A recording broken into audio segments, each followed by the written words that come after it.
All right, we're live. We're live, boys. Here we go. Robinhood Q2 2025 earnings. In about 14 minutes, we are going to know the numbers that they put up. Thank you to everybody being here and joining us. I guess we'll get started. Tanner, how you feeling? Dude, I'm doing great. I'm curious. Are you able to say where you are right now, or is that something that is not to be said? I am in New York City. I cannot say exactly what I'm doing in New York, but I'm Okay. here. And yeah, that's It just looks like you're in a bathroom stall or you something. know, Like people where said people said I'm in your sauna, which makes sense. It does look like I'm in a it sauna. does. It's a WeWork phone booth. That's where I'm at. So Amit won't say it, but he's running for president, and today he's announcing his candidacy. So just vote for Amit. From a sauna. Dude, if I was running for president, the amount of legislation I would pass that would help a little company that we know. I mean, now Trump's done enough of it, so he's doing his part. Yeah. Look, we got a big earnings today. We got a big earnings. Roy, let's start with you. We did our earnings expectations. Street's expecting 15 million and 30 cents of EPS, or I think 35 cents. What are you expecting Robinhood to put up in the next 15 minutes? Yeah, they're probably going to beat, like we know most of the numbers. This is actually the least certain that we know of for a lot of quarters simply because the acquisitions. So there's always a few things that we don't know as well going in. But that's one of the nice things about the Robinhood earnings is we know it's going to be either really good or amazing. And either way, it's fun, it's entertaining. They're going to answer a lot of questions, and I love that about Robinhood.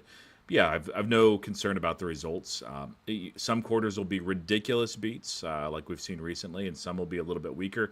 This one's going to be solid, so exciting.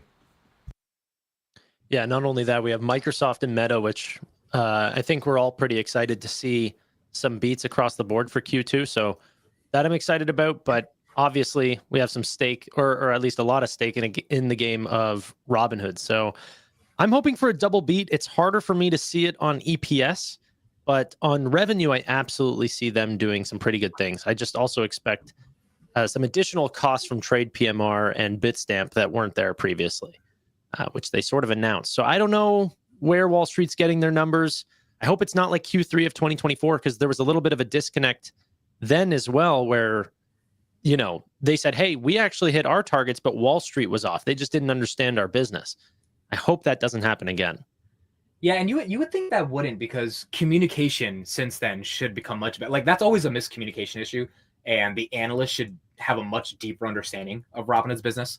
The analysts have been below on the price targets, but a lot of them, when Robinhood was around, I would say 50 to 60, did upgrade them to around 85, 90-ish. We had a couple of them get to 100, and now that we're here. So it's not like they've been so ferociously behind that they've misunderstood the story. And hopefully the earnings estimates match up with that as well.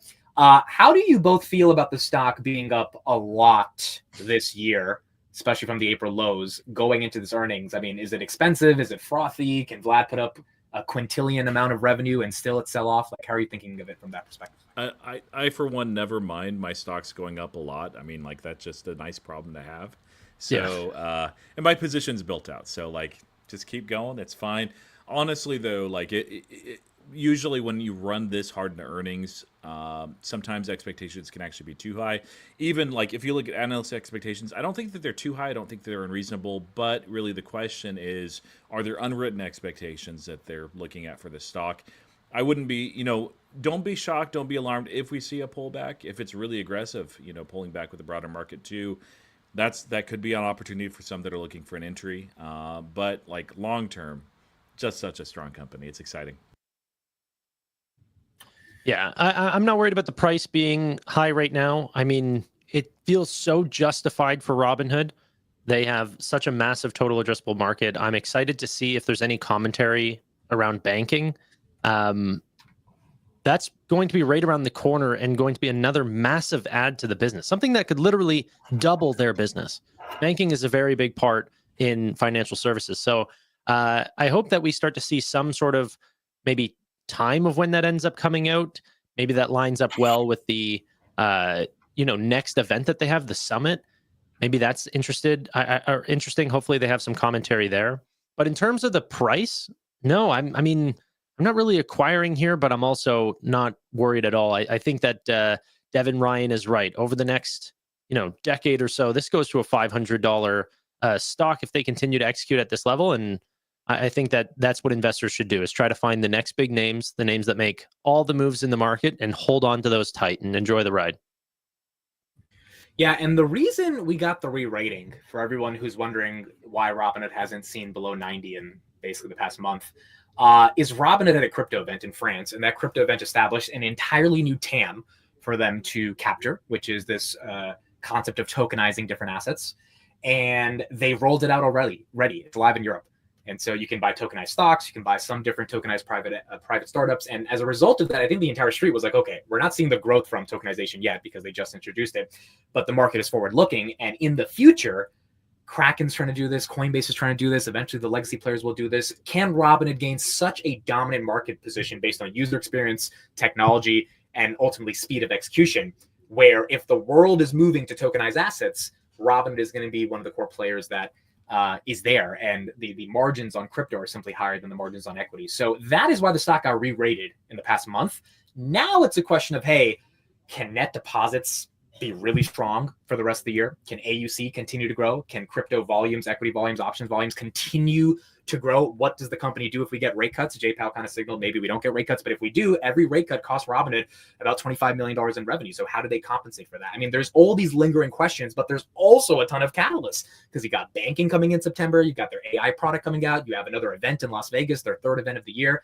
So the street's, I think, trying to reconcile all of these catalysts that give it a $100 billion market cap deservedly, because they're going to keep growing into those catalysts, and probably more catalysts we haven't thought of. But also, it's run a lot. And the idea of this earnings, I think, is how much confidence can Vlad and the team instill in the broader market that we know the stock's up, we know it's expensive, but guys, we're not messing around. And because we're not messing around, this is still a stock that has a lot of momentum, and that's the reason you should continue to buy it. Bro, tokenization is like one of those things that can be so much broader than what it already is. We saw from SoFi that they want to potentially tokenize loans and make, private credit be able to be purchased at a fractional share of what you need in terms of minimums today. Robinhood absolutely can enter that sort of space as well. But imagine how they sort of try to incentivize people to host money at their crypto exchanges. So almost bringing banking to other countries, offer APYs on that, stable coins that go into, peer-to-peer payments. I think a name to really follow to understand where Coinbase is going is Robinhood is going, is to look at Coinbase. Because if you look at Coinbase, you see how much they're expanding just from cryptocurrency. They're getting into social media aspects and all of these things because, tokenization really does lend itself to so many other aspects. It is its own economy in a way. Now that Robinhood wants to be front running in there, I don't see a slowdown from them where we don't see 3 events per year for the next multiple years of them pushing out more and more products for their users, which then lends itself to, okay, well, what happens to Robinhood Gold over that period? What happens to the deposits per user, the revenue per user? How do they expand margins if their whole back end is focused on artificial intelligence and blockchain? I mean, we're looking at what, 111%, 103% rule of 40? Where does that go into the future if OpEx just continues to see, leveraging the moves that they've been making over the last couple of years?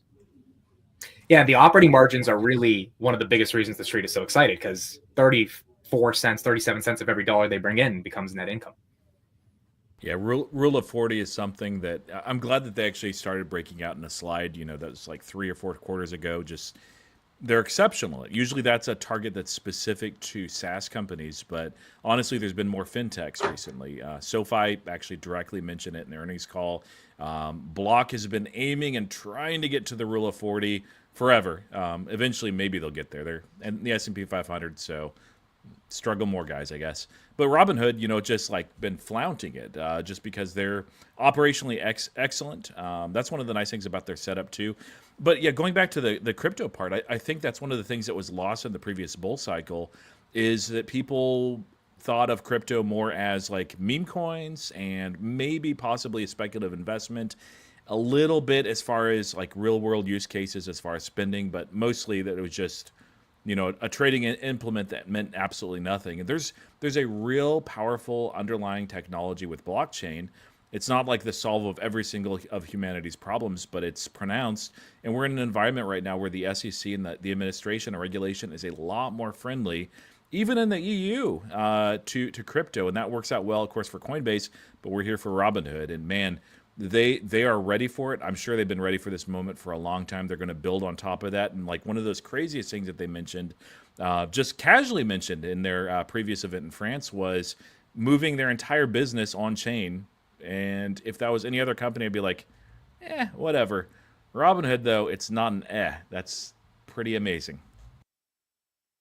I admit I didn't get to see Jerome Powell or really. I know that there was no rate move at all, but I didn't really get to see any other commentary on that because I was busy. Is there any way that you can sum that up in a few minutes on what exactly everyone is angry about right now? Yeah, I mean, he just in the TLDR, is he said inflation's sticky and the labor market's strong, and you can only cut if the labor market's weak and inflation is showing weakness as well, right? Because they're dual mandates. So if you think the labor market's strong, there's no reason to cut. If you think inflation is sticky, there's no reason to cut. And the Fed probability on the September cut went from 62% to 52%. I think the sell-off we got a little bit an hour ago was kind of just algorithms going back and forth. But ultimately, no one's sure if he's going to cut or not. And I think that's what's got the market a little worried. In terms of Robinhood, Meta, Microsoft, any other companies reporting today, I don't think J Powell has anything to do with it. If Robinhood puts up monster earnings, I think the street's going to like it. Same thing with Meta, same thing with Microsoft. So the rate cut inevitably will happen, even if it takes some time. But on today, when it comes to earnings, I think they got to put up good numbers. And if they do, then hopefully that'll be good for all these stocks. I think that's well said. I'm excited about Robinhood exclusively. Well, not exclusively, but that's obviously the one that we're going to be listening into. I don't know if I think I'm allowed to say this. At least myself, I will be asking questions. I think you guys are as well. A little bit different situation. Obviously, Amit's not at his normal desk. So I don't know. Are you asking questions? Is that something that you can say? I'll still be able to call in to Robinhood. Gotcha. I just won't be able to be on stream at the time. From the sauna. I mean, it's good that in prison that they still let you call and make those calls into the stream. So we're gonna have people so confused before they know what's going on. I just wanted to say that we'll be able to ask a question during the call. If you guys have any questions, I'll be monitoring the questions. I have a very few amount that I want to ask right now. I mean, obviously numbers are going to change a lot of maybe the way I'm thinking, but that could be another great way that we can get Vlad and Jason ask some questions or answer some questions that we have overall. Yeah, I've got mine and I'll share it. It's just win dividend. That's I'm gonna phrase it that way. It's WEN, so not WHEN. So I'm sure they'll transcribe it wrong, but that's the question retail wants to know for some reason. I don't know. You got a little bell, Amit? I do, folks. We got 30 seconds. This is it. I will be ringing a cowbell for those that are used to the channel. It is a smaller one because I'm in a WeWork, not our big one. But look, before we get earnings, regardless of what happens to the stock, the company has been executing at a phenomenal level. It has been the honor of a lifetime to be covering it with Roy and Tanner. Hopefully the stock reciprocates on really good earnings, but even if it doesn't, it is what it is. This is how the market works, and wishing the best to everyone and Vlad and the team. All right, folks, here we go. It is Wednesday, July 30th, Robinhood Q2 earnings 2025. The stock market is now closed. Manliest bell.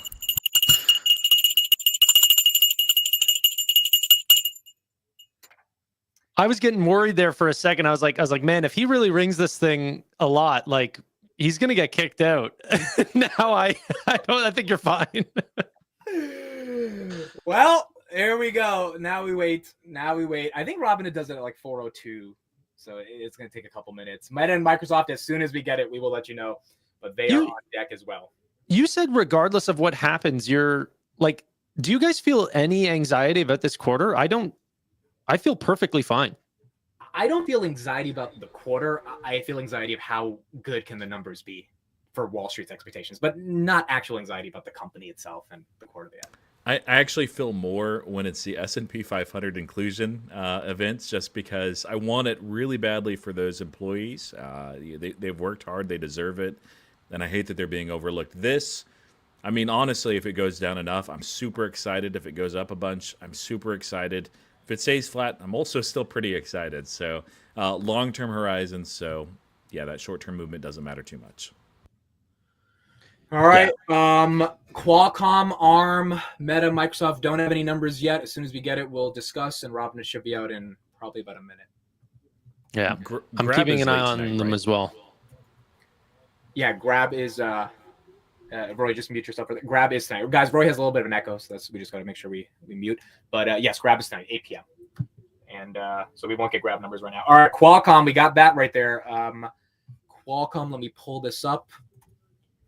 Qualcomm, that is a big semiconductor name. Tanner, if you could highlight Cactus's Jack comment in the chat, he has those exact numbers. Okay, yeah. If you see it, there you go. Yeah, he's Qualcomm, third quarter adjusted EPS of $2.77. The estimate was $2.72. Adjusted revenue of $10.37 billion. Estimate was $10.33 billion. That's a double beat so far. Qualcomm sees fourth quarter adjusted EPS of $2.75 to $2.95. The estimate was roughly right in that mid-range as well. So maybe just a double beat. Maybe you can say that's a triple beat by a single penny. Qualcomm sees fourth quarter revenue at 10.3 to 11.1 billion, which is a little bit higher than Wall Street's estimates as well. I think that's a triple beat from Qualcomm. Pretty close, honestly, on guidance. But yeah, I mean, I don't think that's a horrible quarter. I don't know this business that well. This one has been one of the semiconductors that really hasn't done well all year. That one's down 5%. Yeah, I've learned from yesterday with PayPal's earnings, triple beat means down 8 to 10%. So it's well on its way. Wow, Microsoft, 540 all-time. Oh my goodness. Microsoft was at 511 today, guys. I am going to try to get the numbers and see what we got on MSFT. That's bullish NVIDIA based on whatever they said. Here you go, Tanner. 338, 365, beat by 8%. 76 billion versus 73. That's a $3 billion beat on revenue. Revenue's up 18% year over year. EPS for a very mature company up 24% year over year. yeah, Wow. crazy. Amazing. Cloud revenue beat by $700 million, 29.8 billion versus 29.1 expected. Crazy. I mean, NVIDIA's probably up on that news. They are 180 in the after hours right now. Wow. 180 for NVIDIA. NVIDIA, AMD, they're going to love it. I love that about NVIDIA, that it's not just earnings day for NVIDIA, very late into earnings. It's earnings season. My goodness. Wow. Nice. All right, so Robinhood's making a little bit of a move. We don't have their numbers yet. It is green, 108. I got ARM if you guys care. EPS was in line at 35 cents and a miss on revenue just slightly by 1%.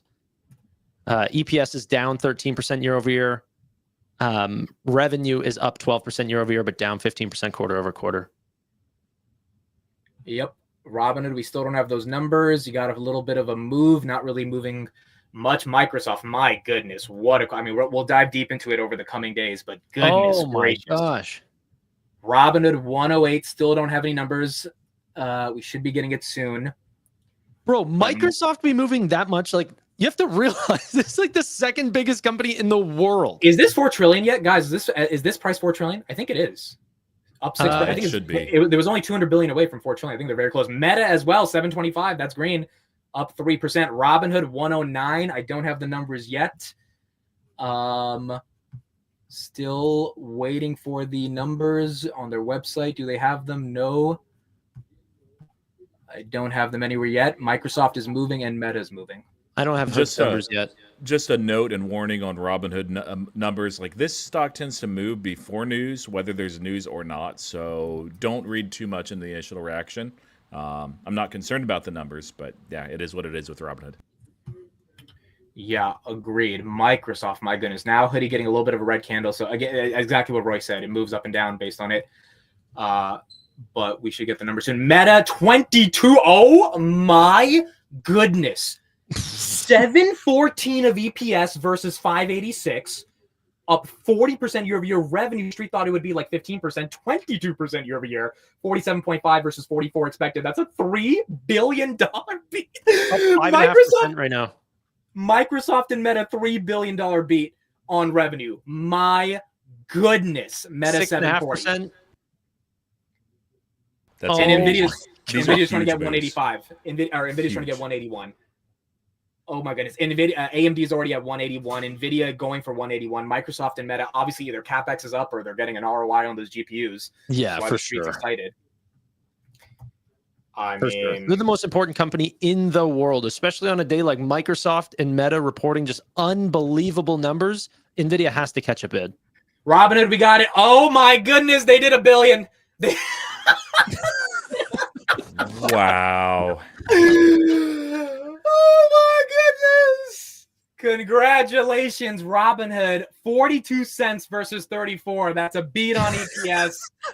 They did $1 billion again versus, okay, so some people had expectations of 989. I saw other expectations of 915. A lot of analysts have it at a different place, but I'm pretty sure the consensus was around 920-ish, which means that's a big beat on revenue. Folks, this is their second $1 billion quarter.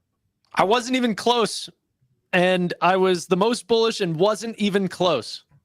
These guys just put out numbers. They just put out numbers. They just put it out. Let me load it up.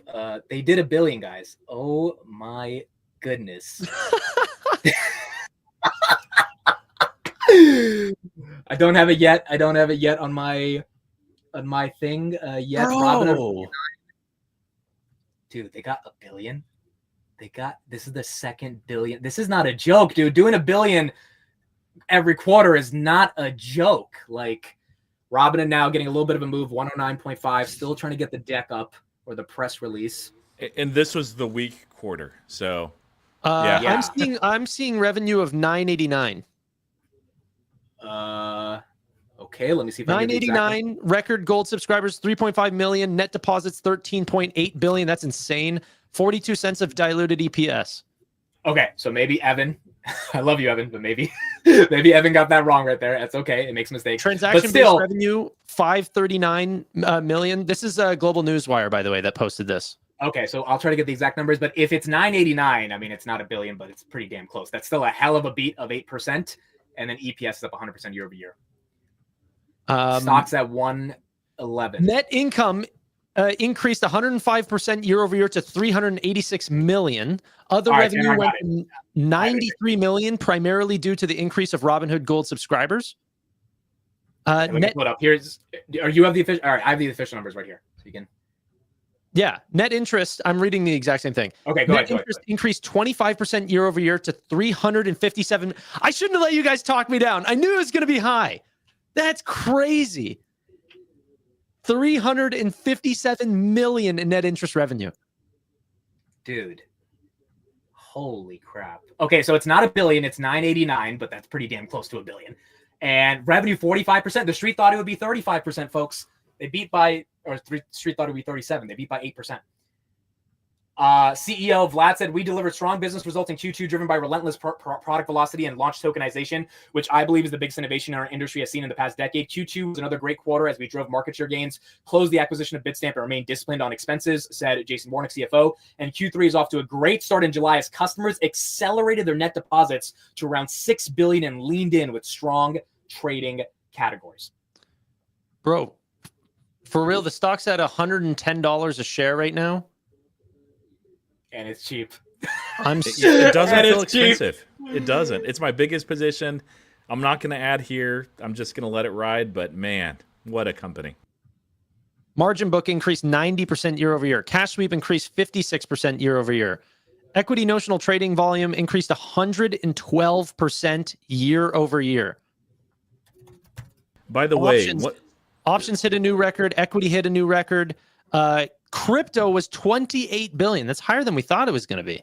Way higher. One of the really fun things over this last quarter is, I researched Webull a lot and eToro a lot because they're both recent IPOs. And what I came away from those is like they might be okay investments, but they are not Robinhood. Like they're not. This company is generational. Something's turning around. The stock just took quite a dip. I think that's just the market being the market. I mean, this happens on their this happened to them last time. Literally last time they went to 60, then fell back to like 55. I mean, like, so honestly, I know the stock's important, but outside of the stock, if you're really investing, this is one of those quarters. Total net revenues, again, 45% year over year. Net interest, Tanner called it right, 25%. I was a bit more conservative on that. Transaction-based revenue, 65%. 3.5 million gold subscribers. That's up. All-time highs. So they added, I thought they would add 385,000 in the quarter. They added 1.5 million in the quarter in 90 days. Cash and cash equivalents, 4.2 billion. They bought back 3 million of their shares at $41. Goodness gracious. That's amazing. They bought the tariff dip with everybody else. Shout out to Vlad. He said, you know what? He said the apprentice guy isn't serious about 50% tariffs. He called the bluff. You know what's funny? Honestly, you would think that Robinhood would be great at that. And obviously they are, just because they're a brokerage. They have people there that understand trading. They understand when to buy the dip, and they freaking bought their own dip. That's just classic. Isn't that funny? You put a bunch of traders in one room to run a company, and of course they buy their own stock at unbelievable levels. Hilarious. Here's the update on Robinhood, and then we'll get into Meta. Meta's at 760. Up more than 4% after beating Wall Street expectations for the second quarter. The company posted earnings of 42 cents a share, above the 31 cents that analysts expected, and revenue of $989 million versus the $908 million estimate. Revenue jumping 45% from a year ago, while net income more than doubled to $386 million. Funded accounts climbed to 26.5 million, and total platform assets nearly doubled to 279 billion, up 99% year over year. That shows us that Robinhood is really closing the gap with Coinbase as it pushes into wealth management, offering deposit matches to lure clients from Fidelity and Schwab. Transaction-based revenue came in at 539 million, which was above estimates, led by strong options trading, while crypto and equities were slightly below forecasts. Now, the average revenue per user rose 34% to $151. CFO Jason Wernick told me that Robinhood is making big strides in long-term investing, with retirement accounts now above 20 billion, and newer wealth products like Robinhood Gold, which hit a record 3.5 million subscribers, and its IRA match are helping boost assets. Those shares still up about 4%. Here's what we got on Meta. Morgan, Meta beating expectations on the top and bottom lines, and also in terms of daily active users. Earnings of $7.14, far ahead of estimates of $5.92 per share. Revenues of $47.52 billion, ahead of estimates of $44.8 billion. Worth noting here that revenue growth accelerated. Analysts were expecting revenue growth to decelerate from 16% in the first quarter to 15% in the second quarter, but instead it accelerated to 22%. Daily active users, 3.48 billion, ahead of estimates of 3.45 billion. The company also guiding to third quarter revenues in a range ahead of estimates. Third quarter revenues expected in a range of 47.5 billion to 50.5 billion. The midpoint, 49 billion. That compares to an estimate of 46.14 billion. It is worth noting here that the company, though it doesn't give guidance for fourth quarter revenue, does say they expect the year-over-year growth rate in the fourth quarter to be slower than the third quarter. My goodness, dude. I mean, Robinhood right here is flat. We'll see what happens after the call, but these numbers are incredible. And Meta and Microsoft, if you own NVIDIA or any of the semis, you are liking this, because Microsoft, I believe it's someone tell me in the chat if it's 4 trillion. I think it is. And Meta just blowing everyone away. They both beat by 3 billion in revenue. These are multi-trillion-dollar companies moving 7 to 10% after hours. This is unbelievable, dude. Like this is a true flywheel-like business. They're becoming a one-stop shop. The users are loving it, transacting with more of their products, and every single acquisition that they've had has been extremely strategic and an add to their overall business. A lot of the times whenever you talk about companies like this, you say they do too many things at once and it actually dilutes from the actual product. But with Robinhood, it doesn't feel like that. It just feels like they keep getting better. Like gold subscribers is doing amazing. Retirement's doing amazing. The credit card's doing great. Everything is firing on all cylinders. And as shareholders, all we have to do, or at least all I'm going to do, is just hold because this is just 2025 for them. What's this going to look like down the road? And, 24, 36 months from now, compounding at these types of levels. This is pretty incredible. And by the way, Robinhood benefits from the market doing well. So even if you don't own Microsoft or Meta, when those do well, that is great for the market because those are the Mag 7. And the market being good is really good for Robinhood. So everything affects Robinhood.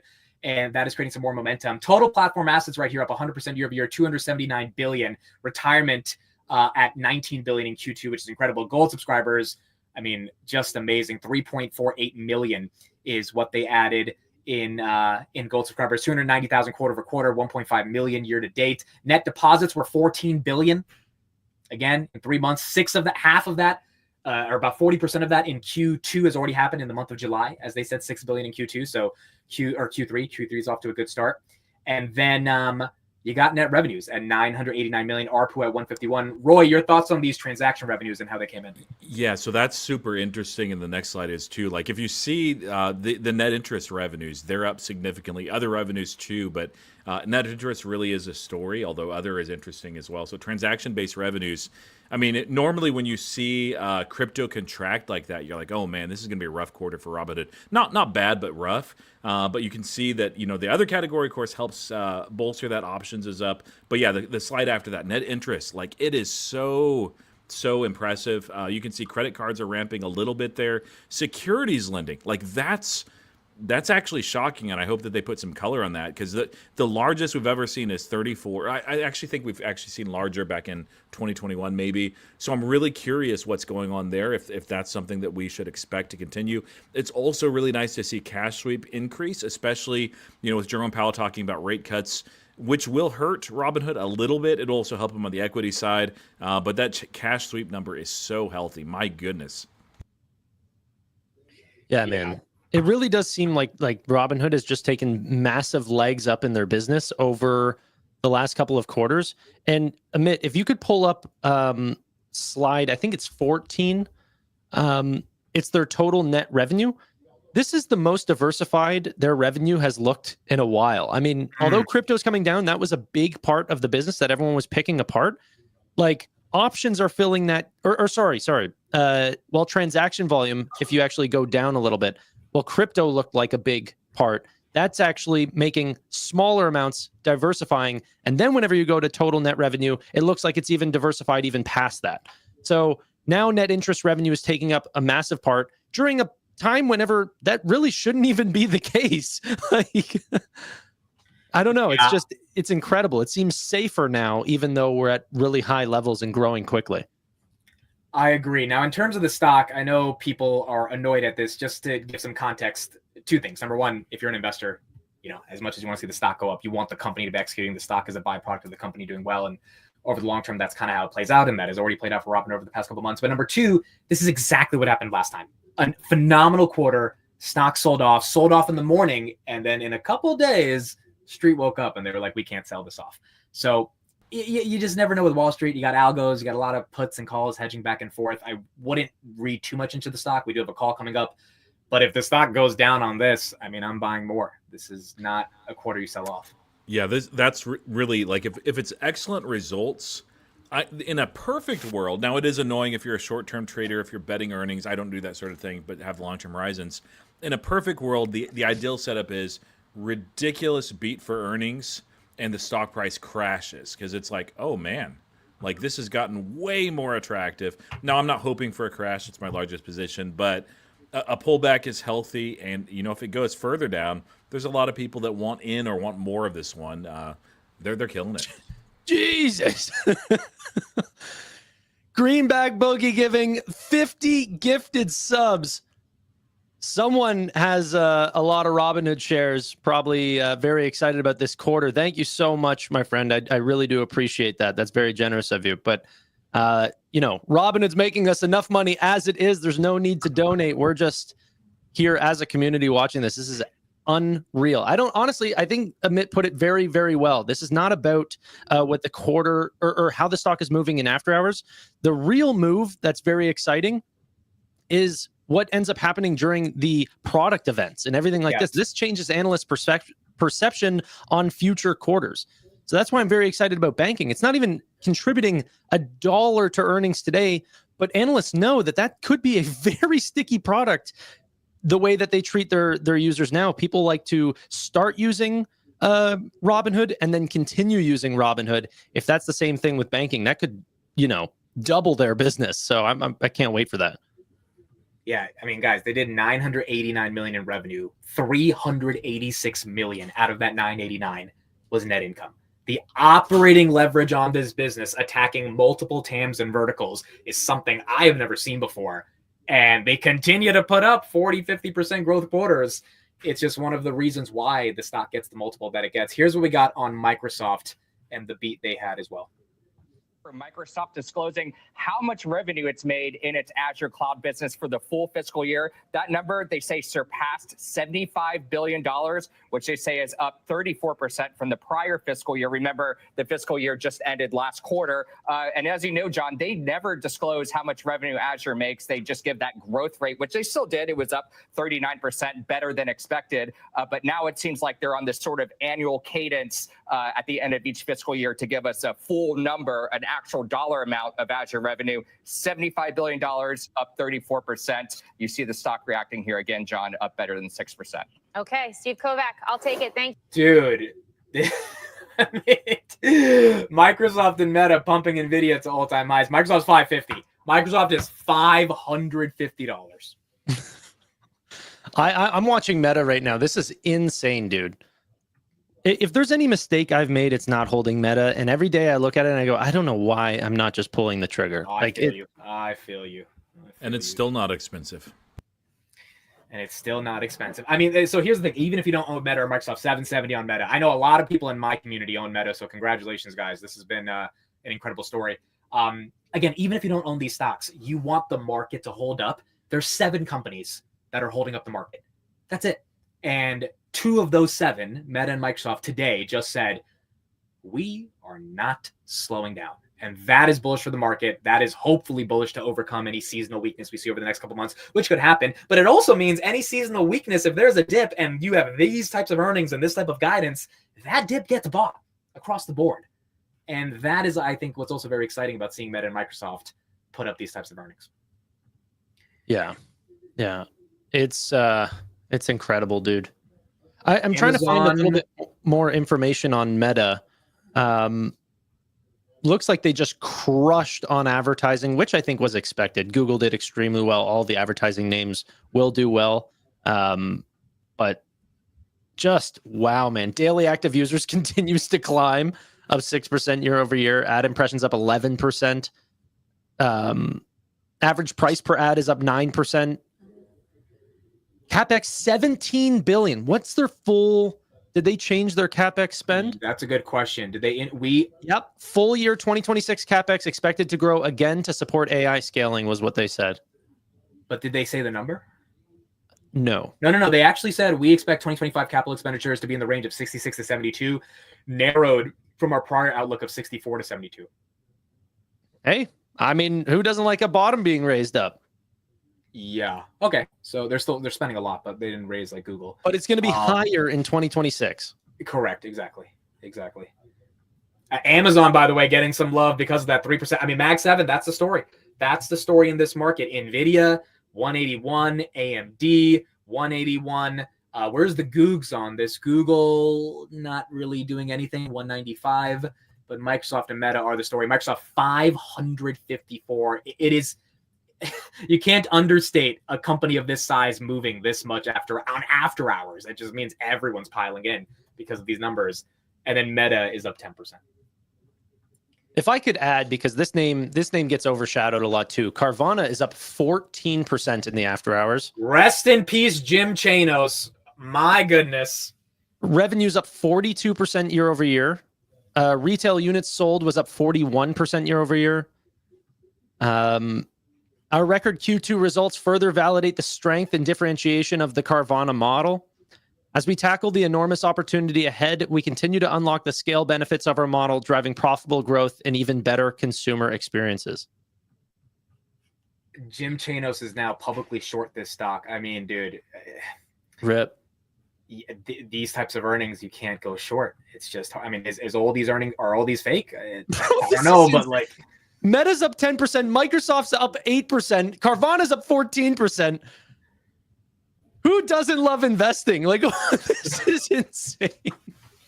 And Robin as PayPal shareholders. You got to enjoy these moments while they happen, because there's dark times too, but these are the good ones. Yeah, I look, dude, with all of this momentum, again, Robinhood flat, a lot of it to me is just the market digesting it, trying to understand. Robinhood's becoming a mature company. It's up almost 200% year to date. Like, you're going to need a blowout quarter to make it move. And this was a blowout quarter, but sometimes that takes time to digest.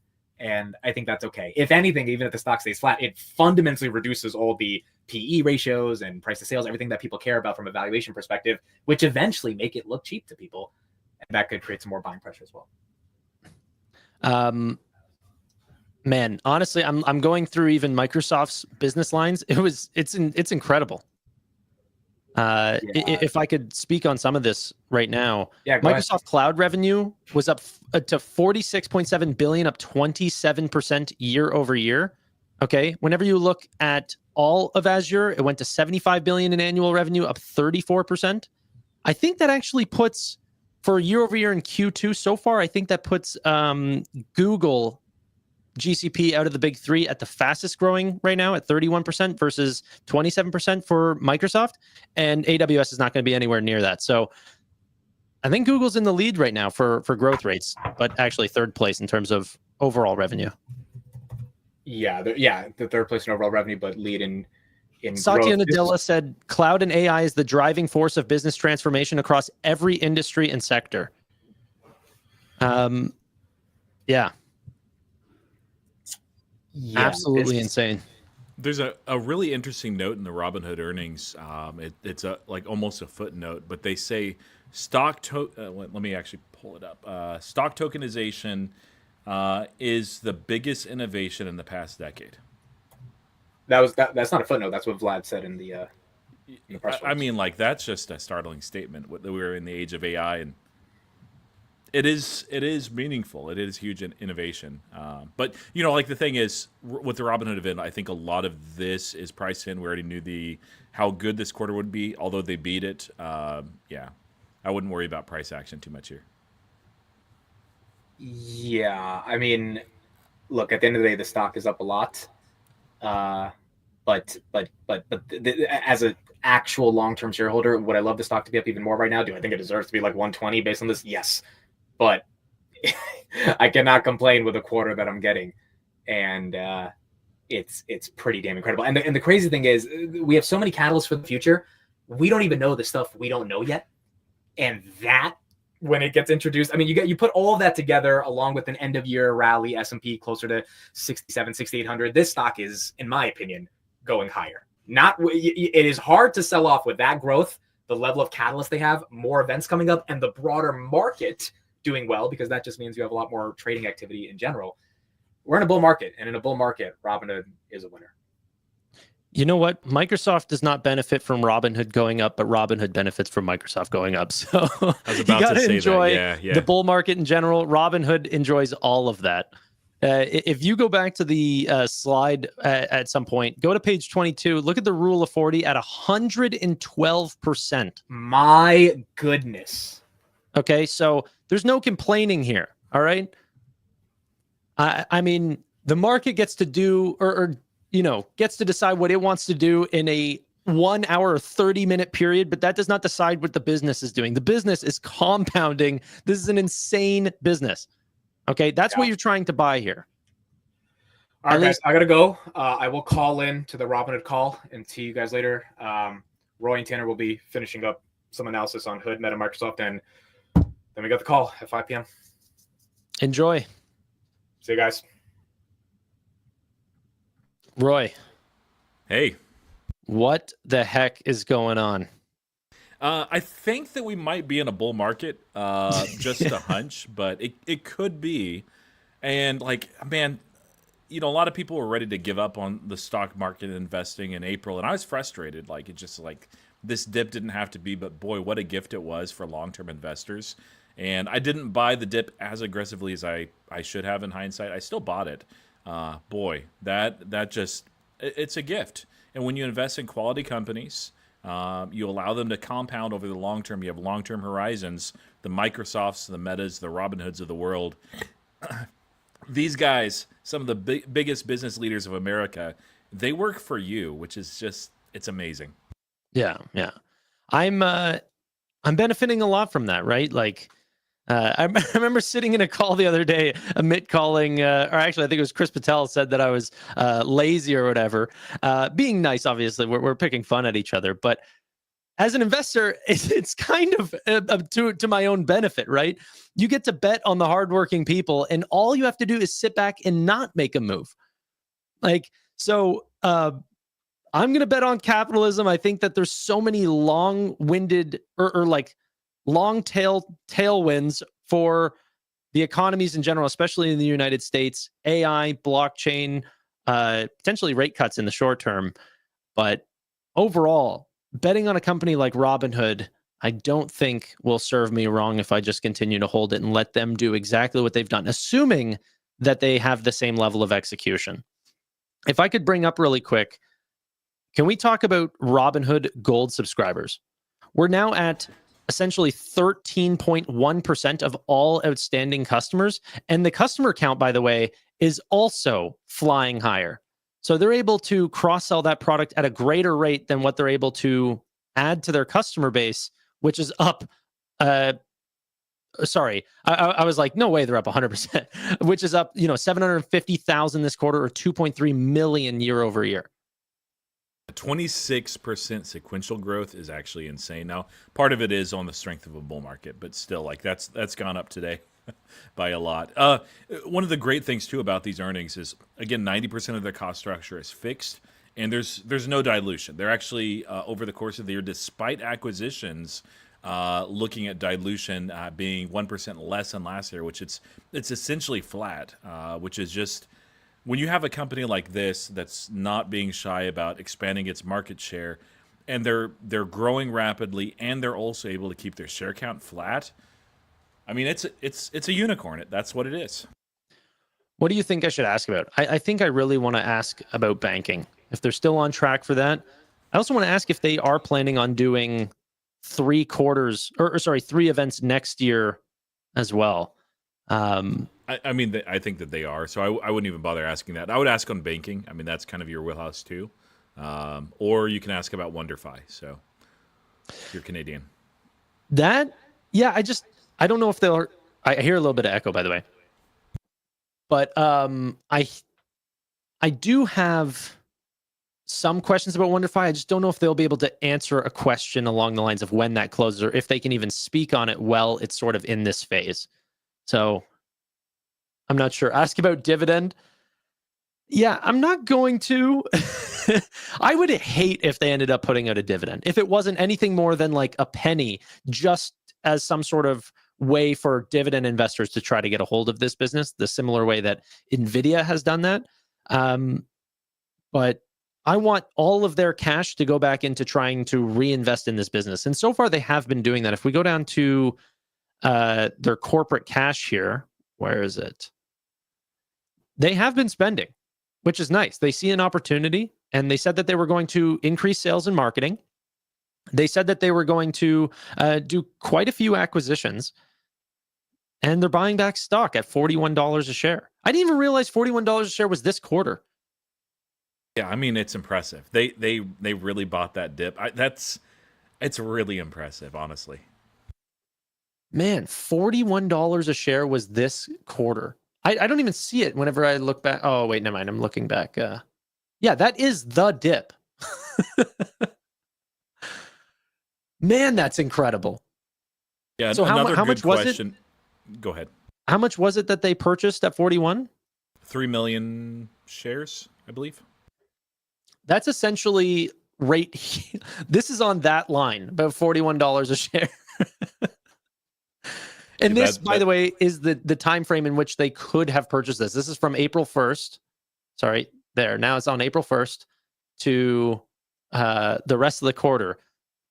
There's no better time to have repurchased stock in this entire quarter. They knew that the time to spend was right then and there.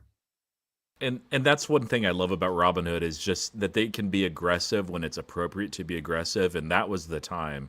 A lot of companies they'll say, "Well, we have our strategy, and we're just going to basically DCA and average it out." And Robinhood's like, "Dude, buy the freaking dip," and they did. I love it. Buy the dip. So, ladies and gentlemen, we will be listening to the call. Should be at 5 o'clock, and should be they'll be on time.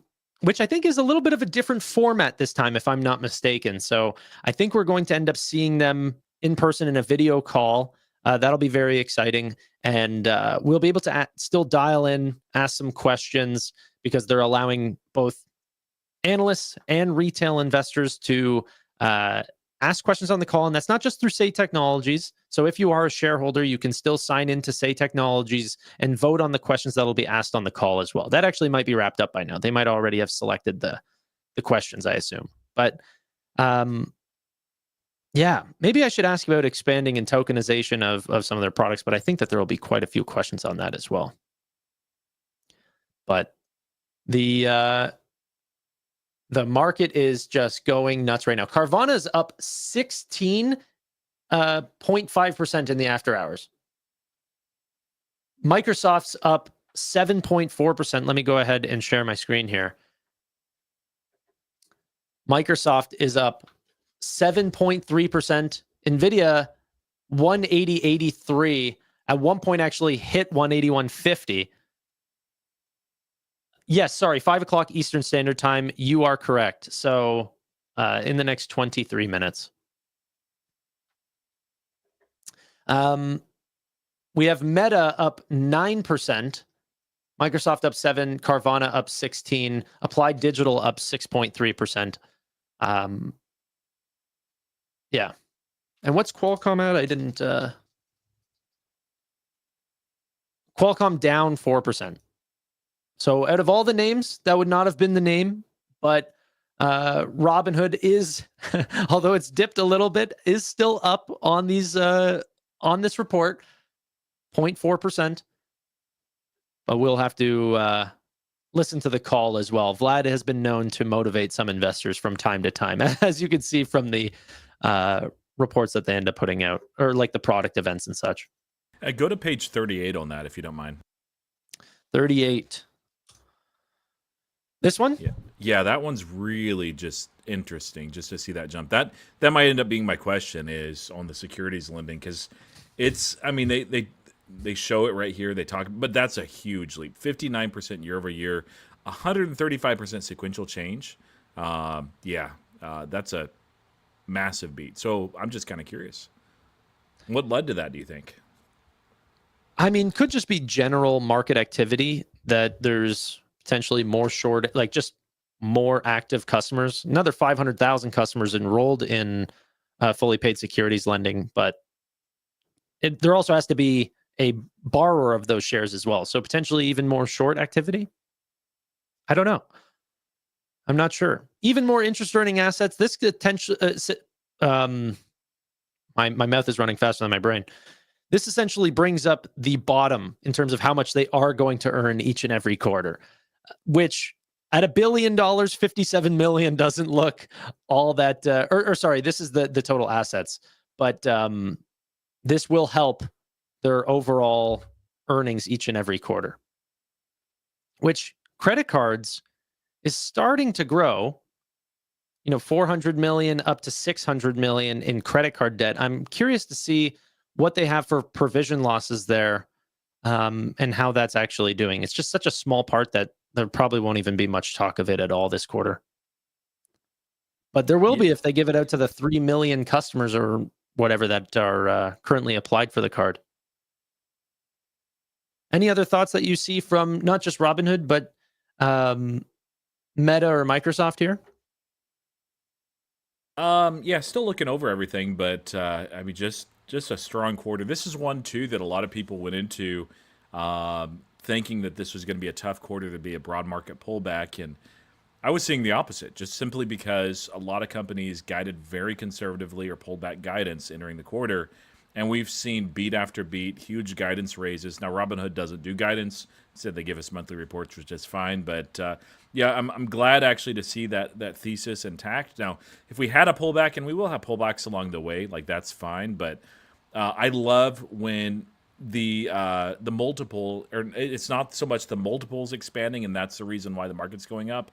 But when it's just ridiculous outperformance and expectations with revenue, with EPS, of course, guidance as well that's well informed with the actual results. So this is like the perfect quarter for the overall market as far as I'm concerned.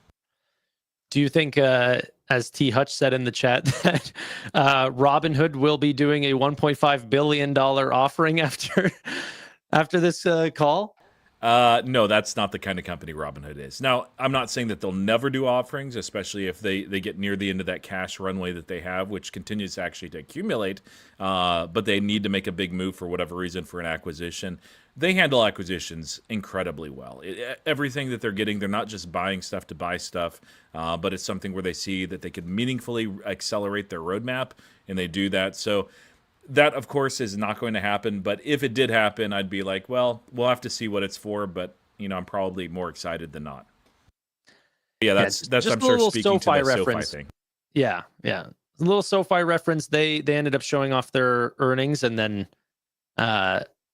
did a little dilution after once the stock ran. But Hood is staying comfortably flat right now. I liked it better whenever we were at 110 right after the numbers were released, which, by the way, it's so fast that we can see numbers and,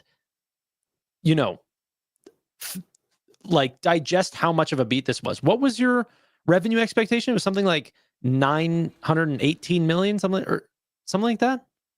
I think it was 930 something, but I was a little bit under you. I was actually very close to you, if I recall correctly. Okay. Yeah, but it was early on. Analysts had 850 million. Then they raised that recently up to like 930 million before this call actually ended up coming out. And now we're seeing the 989 that is, well, one, the thing I think that we should continue to highlight is the average revenue per user. 151. This is incredible. And Q3 so far is looking to be wait till you see the activity that we have on Robinhood on the month of July. That's going to be insane. The amount of options volume, I can't guarantee anything. I have a strong suspicion, with nothing other than gut feeling, that this will be the highest options and equities volume. Maybe not the highest monthly crypto volume, because we've had some pretty unbelievable quarters there, but hopefully still good there as well, which definitely will bring the stock higher if people know that 1/3 of next quarter is already in the bag and, very well off so far. Yeah, and I'll push back on that. Like, it's not just a gut feeling. Like, when you have a lot of memes, when you have squeezes, when you have big moves up and down, there's volatility. A lot of earnings too helps. Robinhood does very, very well, especially overnight action too. So yeah, this is not just a gut feeling. The question is, how good is it going to be? But we know it's going to be very good. There's going to be quarters, or at least months, that are not nearly as strong, and eventually there will be a bear market and there will be a crypto winter. But yeah, right now this is still the golden confluence, firing on all cylinders. Yeah, I wasn't going I didn't mean like gut feeling that it's going to be good. I'm just gut feeling if it's going to be the best quarter or the best month that we've ever seen. That's my hope, and why maybe I'm being a little bit bullish, because I'm trying to think back on what would have been the strongest months. It would have been this quarter. We did get record equity and option volume this quarter, so there's some month in there that would have led it. Maybe it was June. We have to go back and take a look. Ontario cancels internet deal with Musk's Starlink, says Cactus Jack, according to Reuters. Yeah, that's exactly where I am right now. So if my internet cuts out here in a second, you guys know why. No, I'm just kidding. I'm wired in. But Robinhood Gold, man, 13% of funded customers. I think that this will be a very big place that investors should focus on. Look here. Compared to our average funded customers, our average Robinhood Gold subscriber has 5x the assets under custody, 1.2x net deposit growth rate, and 4x the amount of retirement adoption rate. Now, if this question, that's actually what I need to write down. If this does not get answered, I want to know what percentage of newly funded accounts that come on to Robinhood are transitioning over to gold, because it's actually much higher. I think last time they said it was like 30% of the customers that were coming on as new customers were immediately signing up to gold in the first month. So that might be my question if they don't end up asking that. But unless there's other questions that we end up seeing. One thing to watch there too, which will be interesting, is as international rollout continues. So it becomes real, when ISAs and SIPs are there for the UK, Singapore is a goal near term, and the EU as well. What the gold platform looks like in those countries, I'm sure it'll be the same or very, very similar. But I'm curious what the attach rate is too, because overseas, outside of the United States, for the most part, I mean, there's competition. There are other platforms as well, but the features that are offered on gold are pretty unparalleled. So that'll be something that'll be interesting to see, is if that attach rate continues. But what I love about, one of those things I love about Robinhood, both as a user and as an investor, is when they launch something like Robinhood Gold, or they launch credit cards, or they launch Robinhood Legend, they don't just say, okay, there it is, we're done with it, and maybe like in a couple of years we'll give it a little update. They continue to make things better and better and better. So like, this is the worst that Robinhood Gold, the experience, will probably ever be. Yeah. Because they'll continue to make it even more exciting. This is the countdown, ladies and gentlemen. The live stream has started. So we are counting down to see Vlad Tenev, Jason Warnick, the CFO, and hopefully they give us some insight into what is next for Robinhood, and answer any questions that not only you guys have that potentially put in questions on Say Technologies, which also Q2. Did we take a look at what that was? Did they say anything there? I know it'll be in the 10Q when that's out. It's not out yet, but sometimes they break it out, but usually they just reserve it for the 10Q and 10Ks. We didn't see it in the press release here. Yeah, it might actually be there. It's not in the regular slide deck. We also got some additional details from investor relations as well. Let's see here. Yeah, it's not in the slide deck, but it'll be in the 10Q. Yeah. So Bitstamp added 520,000 funded customers. Okay, 520,000. But because they're not brokerage or other investment accounts, they're not actually reflected in Q2's investment account total. What? So they just added 750,000 customers just like that? That's crazy. So eventually there could be some potential add-on there. They also added in 9 billion of total platform assets from Bitstamp, which 8 billion of that was from cryptocurrency and 1 billion net cash held by users. Just goes to show you how big Robinhood truly is, where they're doing like net deposits of 13 billion a quarter. Yeah, and then they mentioned the crypto notional volumes as well. Starting in June, they'll release the exchange volume alongside the Robinhood crypto notional volumes. It says Bitstamp volumes were 90% institutional, 10% retail. We knew that, or we knew that was very, very heavily skewed towards institutional, with an average revenue rate of 5 basis points per dollar of notional volume. So, of course, it's kind of similar to Coinbase, where a lot of institutional volume, very low take rate there, but it's something that'll be interesting to see how that grows and scales. And of course, what they do with it. That's the thing, is when Robinhood not just builds a product, but also does an acquisition, they're not just like, okay, and we'll leave you in your corner and you guys do what you do. No, they integrate it into the Robinhood ecosystem, and usually that is very accretive for investors. People are saying that Amit paid us to be here. No, we do a Robinhood show every week with Amit, but it's at a different time. So usually if you guys are watching Amit for the market closes and these sort of things, you probably don't recognize our faces, but we do a Robinhood Weekly or Tech Bros show Mondays on Amit's channel, on our channels. And so we are going to be making sure that you guys still get that same coverage on Amit's channel in 10 minutes and 7 seconds. So we're going to listen to that call, and hopefully we get some juicy details from the great and powerful Vlad Tenev. And Jason Warnick. We love Roy and Tanner spelt my name wrong. He's talking about a different Tanner, so Yes. One that you feature on your channel a lot, right? yeah, that Travis guy's pretty okay too. But yeah, that's one of the nice things is, we can back each other up.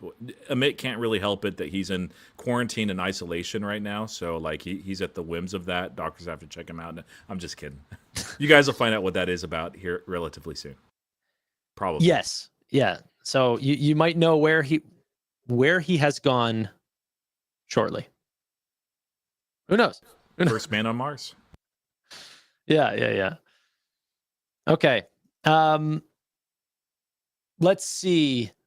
Let's just take a quick look at the markets. We have 9 minutes left before we end up listening to the call. So we'll just get a quick update on markets really quick.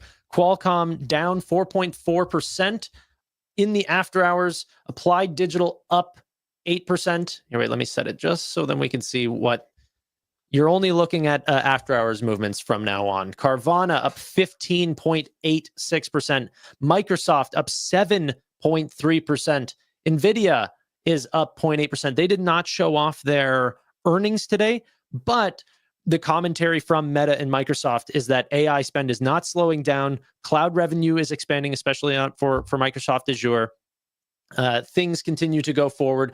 Do you know how much market cap needs to increase for companies like Microsoft to go up 7% and Meta to go up 9% in after hours? That's why Robinhood is only up 1%. There's no more money left. I'm kidding. Well, there's a lot of money left. So it's kind of true, yes, but also kind of not true. So like you can look up a market cap and be like, man, this company went up like a PayPal today, which is, pretty impressive. But like it doesn't actually take $60 billion to do a $60 billion move, especially in aftermarket or after hours. Now there is after earnings a lot more volume, so I wouldn't treat the move as inconsequential at all. But it's just something to keep in mind is you don't have to have 60 billion to move up 60 billion. If you did, then yeah, there would be no money left. Yeah.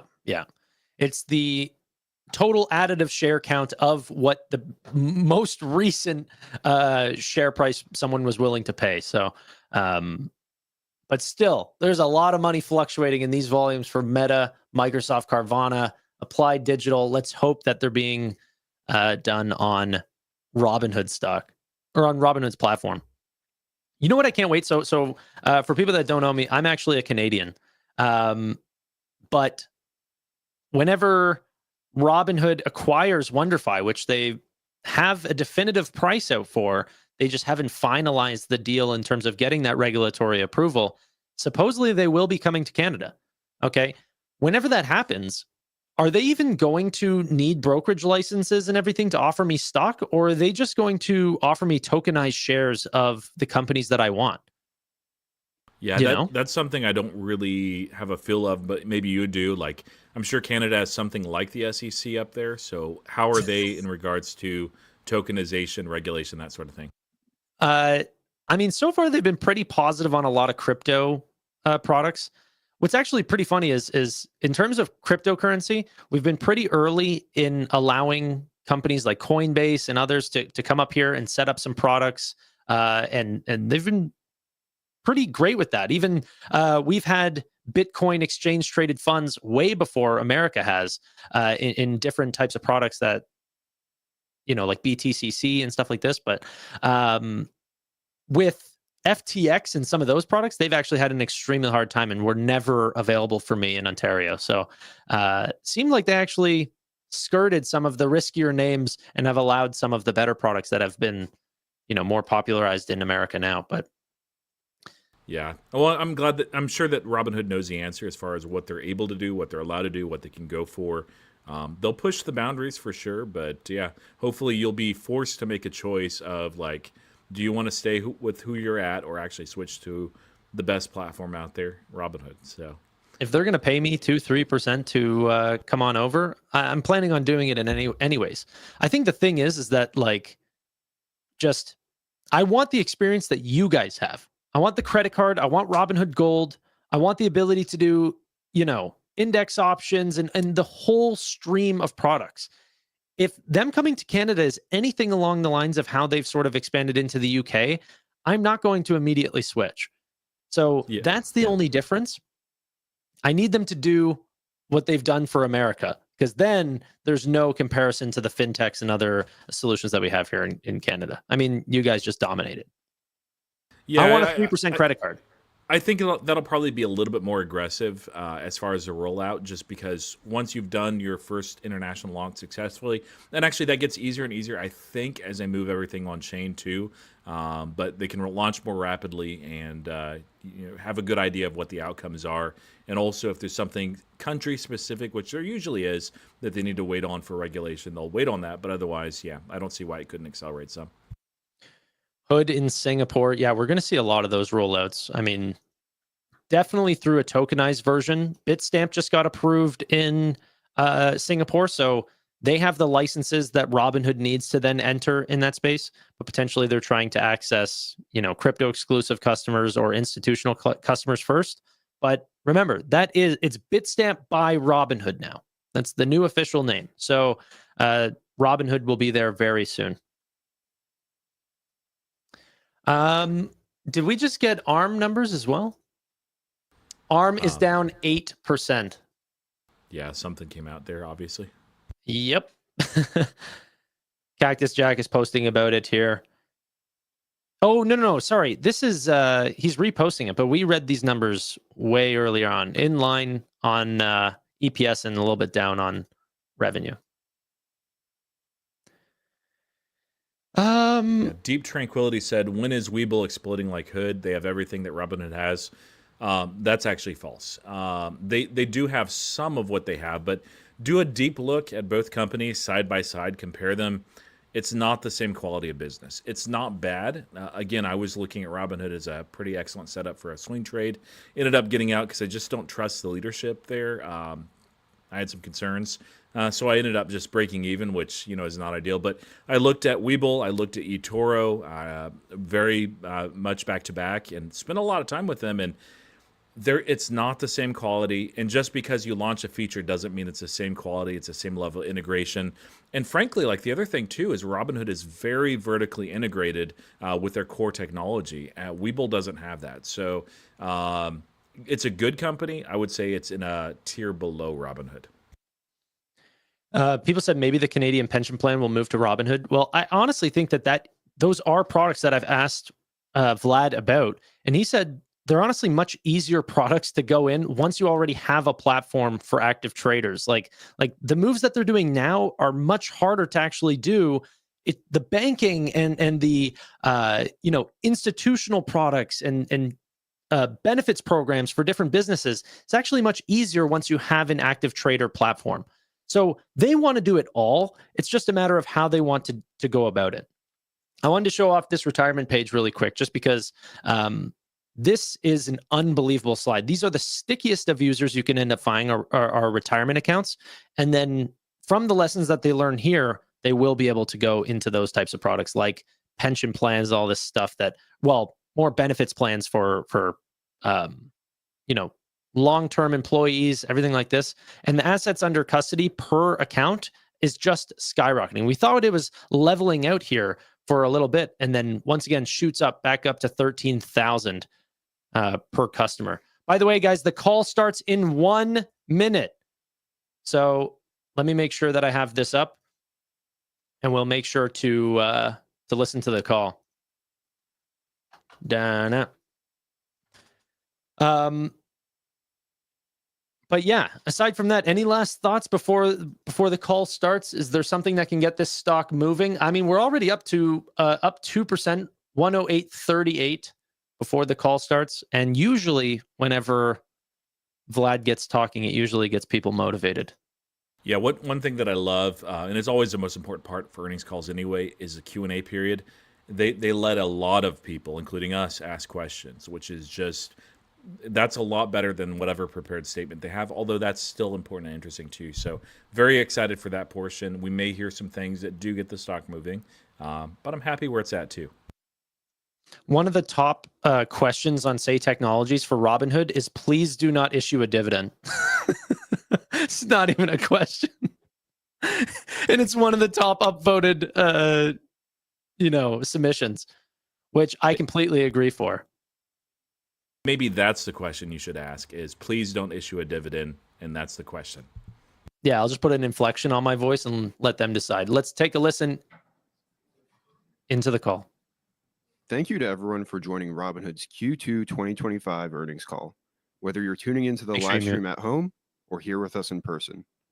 With us today are Chairman and CEO Vlad Tenev, CFO Jason Warnick, and VP of Corporate Finance and Investor Relations Chris Cagle.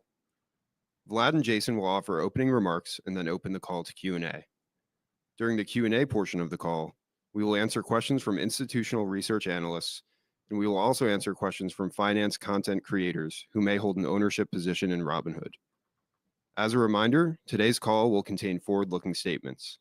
Actual results could differ materially from our current expectations, and we may not provide updates unless legally required. Potential risk factors that could cause differences, including regulatory developments that we continue to monitor, are described in the press release we issued today, the earnings presentation, and in our SEC filings, all of which can be found at investors.robinhood.com. Today's discussion will also include non-GAAP financial measures. Reconciliations to the GAAP measures we consider most directly comparable can be found in the earnings presentation. With that, please welcome Vlad and Jason. Thank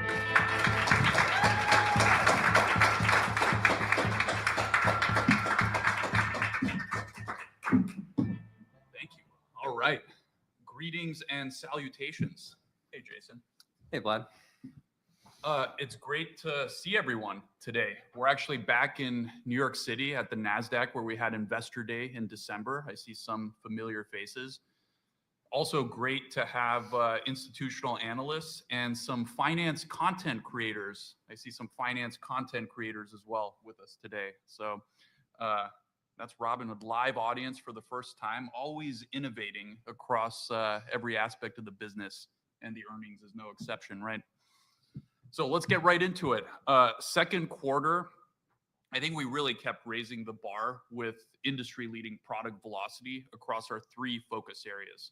Number one in active traders, number one in wallet share for the next generation, and the number one global financial ecosystem. So why don't we dive in a little bit? Our active trader offering just keeps leveling up. Record trading volumes in Q2 across equities, options, prediction markets, index options, and futures. And by the way, pretty awesome that index options volumes grew 60% from Q1. And event contracts more than doubled from Q1 to nearly $1 billion in Q2. I think these results were driven by relentless innovation, including in Q2, new tooling capabilities for mobile, Legend, the team's rapidly shipping updates, Cortex for Gold members, starting with Stock Digest, which have been used by hundreds of thousands of our customers. And the best is yet to come. After 3 great product events so far this year, we're hosting the second annual Hood Summit for active traders. That's going to be an event in Las Vegas in just a few weeks. And it's going to be much bigger than last year. Last year's event was pretty big, but this one should be twice as big. So that's very exciting. We're also working to serve far more of our customers' assets, which have doubled year over year to more than $250 billion. How amazing is that? A few highlights there. Average assets per funded customer was over $10,000 for the first time, nearly doubling from a year ago. So a lot of people thought, Robinhood's always going to be in the low single-digit thousands per account, but we just keep compounding, and that assets per customer keeps marching upward. Robinhood Strategies, we've grown that by multiples, now over 100,000 funded customers and over $500 million in assets. So just a few months after launch there. We've tripled Robinhood Gold cardholders year to date, so over 300,000 cardholders. We continue to like what we're seeing, and we're going to keep accelerating the rollout from here. Retirement assets are now over $20 billion, in assets. So this is customers entrusting us with their most long-term serious money. And that's more than doubled in the past year. And we're excited to launch Robinhood Banking in the fall so customers can bring even more of their assets into Robinhood. Now, actually, with banking, we just rolled this out internally to the full employee base. It's really good. I think we're putting the finishing touches on it. I think you're really going to like it, and very, very innovative offering. So plenty more there. Global financial ecosystem, we've been pushing even harder there. So I'm sure many of you saw our crypto event in France to catch a token. We expanded our European offering to 30 countries, serving over 400 million people, including stock tokens, which I think tokenization is the biggest innovation in capital markets in over a decade. Stock tokens will do for stocks what stablecoin did for fiat currencies. Benefits to users, including 24/7 trading, instant settlement, the power of self-custody, and also gives us the ability to expand to other assets, make all sorts of assets that previously weren't inaccessible to retail, tradable 24/7, just like any crypto asset. So that includes, of course, private markets and lots of other real-world assets. Perpetual futures coming soon in Europe, and that's been very, very well received, actually, when we announced that. So very excited to roll that out. The US is not far behind. Ton of legislative progress. You guys know the Genius Act just passed. We've launched staking in the US with over 750 million staked in just the first month. So pretty incredible progress for staking in the US. Bitstamp exchange by Robinhood, that acquisition closed. So we now have a growing institutional business, and we think that's going to be a big one over time.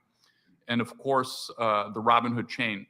To my knowledge, the first layer 2 blockchain that's optimized and built with real world assets in mind. So wrapping it up, as a result of this strong product velocity, great business results, revenues up 45% year over year to nearly $1 billion, the third highest quarter of net deposits ever, 6th straight quarter over 10 billion actually for net deposits. And that's continued through July. The strong July for net deposits puts us on track to exceed last year's total, which was 50 billion in net deposits, which was again a record. Gold subscribers up to a record 3.5 million. The Gold team's been doing a very, very nice job. That's 13% adoption when you look at our overall customer base. But if you look at new customers that joined in quarter, north of 35% adoption. So that's been really good to see. And we now have over 600,000 international customers when you fold in the customers we get via Bitstamp. So that's becoming a bigger and bigger part of the business. So we feel great about Q2 product velocity and results. I'll turn it over to you, Jason, to talk about financials before taking some Q&A. Sounds good. Thanks, Vlad. Q2 was another great quarter as we drove market share gains, closed the acquisition of Bitstamp, and remained disciplined on expenses. As a result, we grew revenues 45% year over year, drove 81% incremental adjusted EBITDA margins, and doubled EPS from a year ago. Let's take a closer look at Q2 compared to last year. Revenues were $989 million. It's driven by strong year-over-year business growth. Trading volumes were up double to triple digits across all categories. Looking at some of our newer products, Q2 contract volumes were 11 million for futures, 17 million for index options, and nearly 1 billion for prediction markets. So a lot of good momentum there on the new products. Interest earning assets were up over 50%, driven by cash sweep, margin, and strong securities lending activity.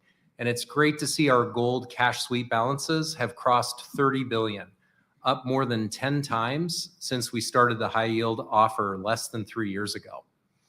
And for Robinhood Gold, we grew it to 3.5 million subscribers.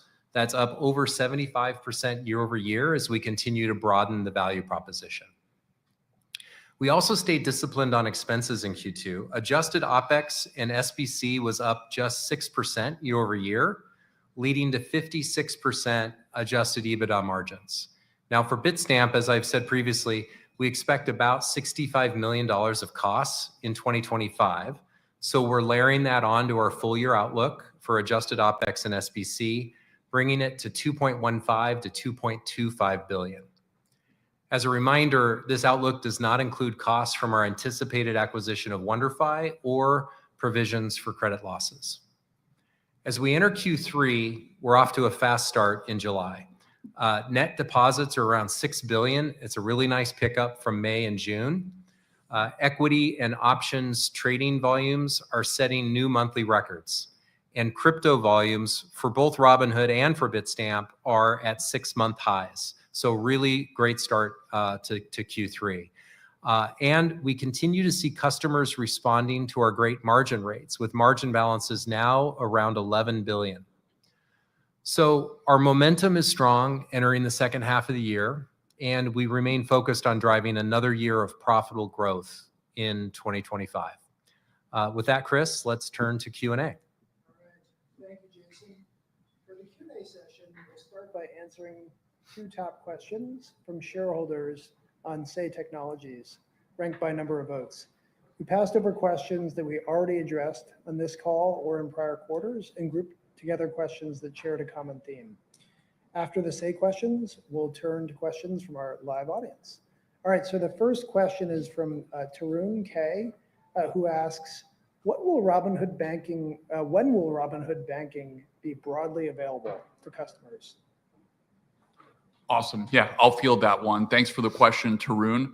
As a reminder, we announced Robinhood Banking at our Lost City of Gold event in San Francisco a couple months ago.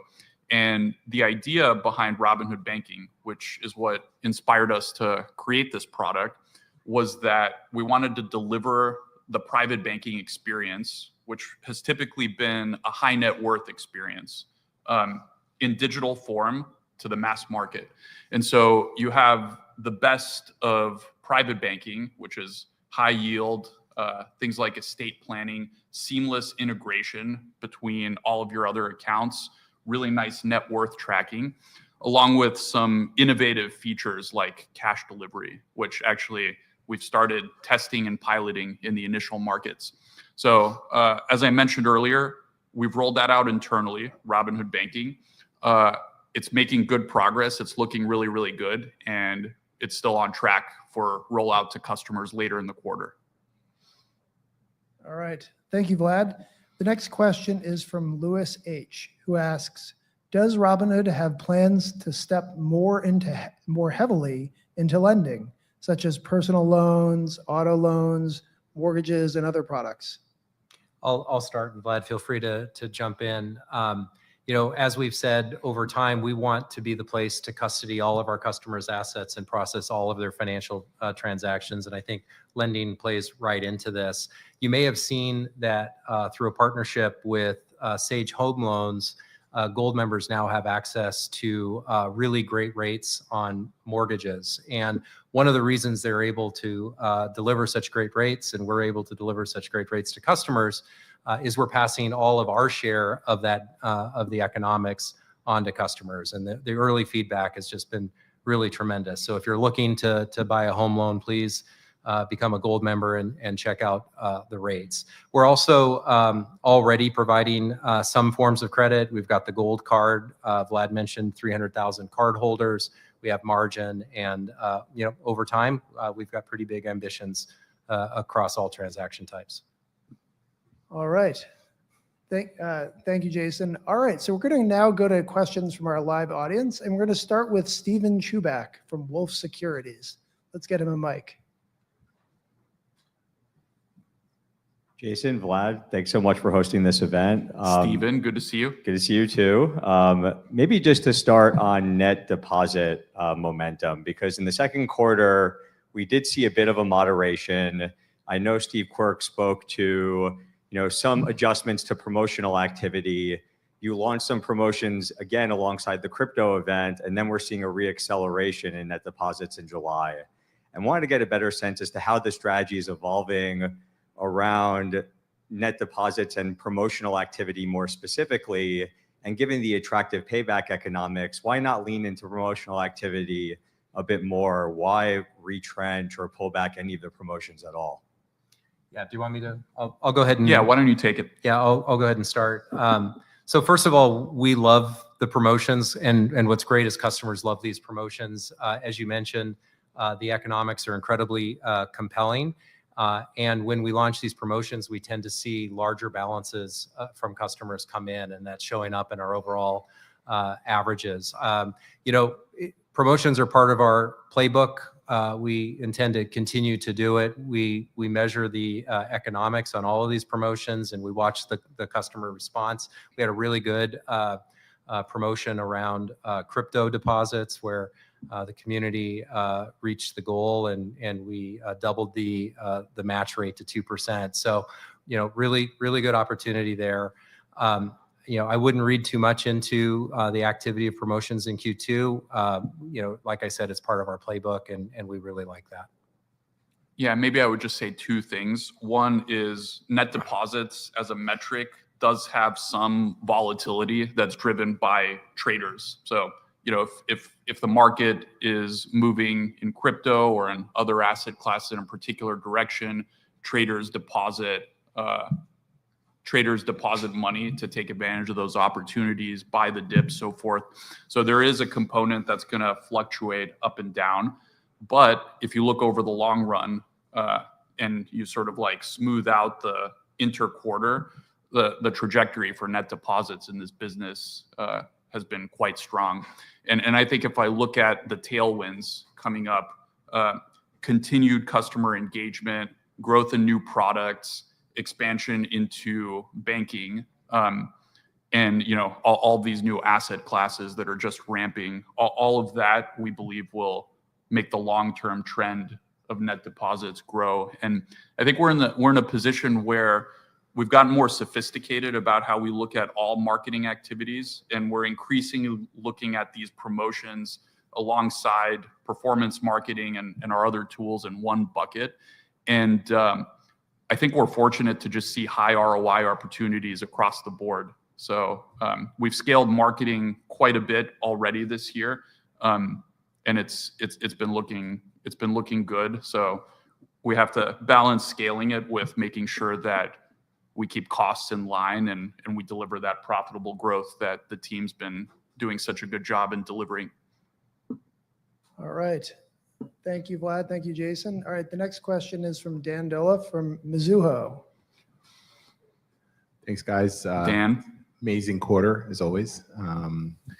And so my question is more broader. You had this really nice event in the south of France recently. And can you maybe talk a little bit about the long-term strategic opportunities with private, tokenization of private assets and some of the feedback you're getting from the market on all these great announcements that you've had just 20 days ago or so? Thank you. Yeah, I mean, if you look at the To Catch a Token event, I'd say it exceeded our expectations. I think for an event in Europe to have it watched 25 million plus times. I mean, we were just talking about we were just talking a little bit earlier. That's more than many movies, right? So I think the team did a very, very nice job. I think it did two things. One is it was sort of a blueprint to the rest of the world of what can happen when you have clear regulatory clarity around crypto assets. And what's going to happen is a lot of the criticisms about crypto assets being sort of not tied to anything of fundamental value or mostly, meme based goes away because you can actually tie the technology to things that have fundamental utility. We've seen that a little bit with stablecoin in the US, and I think tokenization of real world assets just extends that concept. We delivered it for exposure to public equities in Europe, but we've also demonstrated it with private stocks in Europe in the form of the giveaway. And I think the reception to that was very positive. I mean, it's clear customers want this. They not only want it in Europe, but they want it in the US as well. And I think it's currently a big problem, a big iniquity that, more and more companies are staying private longer, and a lot of the big gains are reserved to private investors that are high net worth or institutional. So we are working to not just create a giveaway, but to turn this into a real product that's usable both in the EU and in the US. And we're excited to do that. I think we see a path to actually make that happen. Well, yeah, I think two things: demonstrate the power of crypto technology and show a roadmap to what Robinhood could be if it was rebuilt from the ground up on crypto rails. And I think there's a ton of benefits there. And also solve some pain points for European customers. I think since that event, we've seen an acceleration in our European business, and we think we see a path to that being a bigger and bigger piece of Robinhood over time. I think the event also is a nice highlight to our product velocity. We've had a number of pretty successful customer events this year. In September, we have one for active traders, Hood Summit, but really proud of the team for how quickly we're building. All right. Thank you. The next question is from Ed Engel at Compass Point. Hey, thanks for taking the question. We've seen a couple more fintech companies start to apply for with the OCC for banking licenses. Curious whether your mindset has changed on that, especially just given some of the recent rollouts you've had on the banking side. Yeah, maybe I'll field that. Feel free to jump in. I would say, first of all, we're always looking at the landscape and sort of like making decisions about where we see opportunities. You might remember 2019, we applied for a national bank charter with the OCC, and the impetus for that was we wanted to get into high yield products to allow customers to generate more yield on their cash.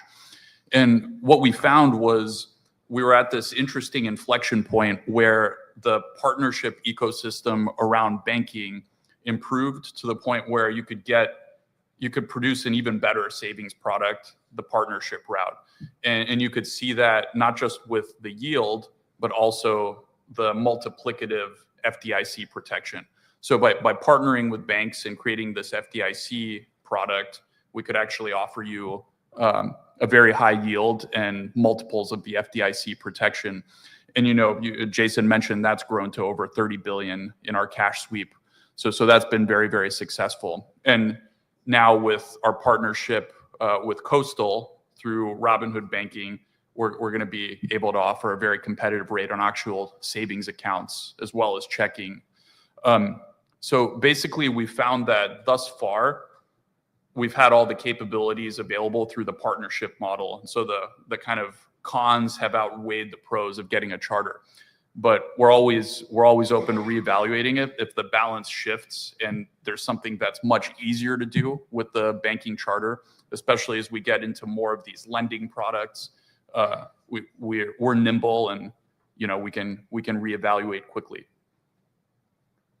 All right. Now let's take a question from one of our finance content creators, Amit from Amit is Investing. All right. Vlad, Jason. Finance content creator. Good to see you. Congrats on a great quarter and congrats on innovating on the live event experience for earnings. Currently, right now, you guys have about 3.5 million gold subscribers, which seems to be the least cyclical part of the business because it's reoccurring SaaS revenues on that yearly subscription. More broadly, how are you guys thinking of protecting the business from cyclicality in the face of market volatility, rate cuts leading to a loss of net interest income, and anything else that could keep that type of growth going as sustainable as possible, given one of the biggest criticisms I've heard is that Robinhood is a very cyclical business? Yeah, I mean, first of all, compared to just a few years ago, Amit, we're far more diversified.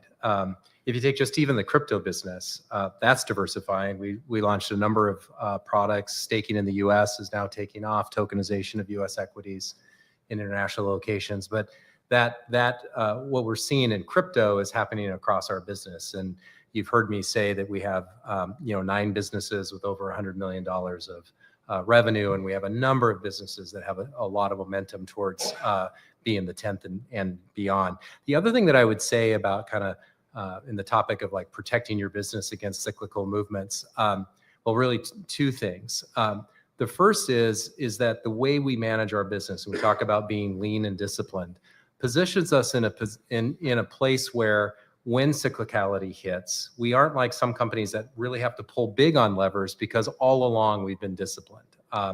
And you saw that we grew revenues 45% year over year, and adjusted OpEx plus SBC was up 6%. And so it's really kind of shining through. And I think it positions us in a position of strength should those kinds of situations happen. The other thing that I would say is I would caution us from not overreacting to those situations. The market opportunity and the TAM that we talked about in this venue back in December is massive. We have a massive TAM ahead of us, and I wouldn't want to over rotate in a moment of cyclicality when the market opportunity in front of us is so big.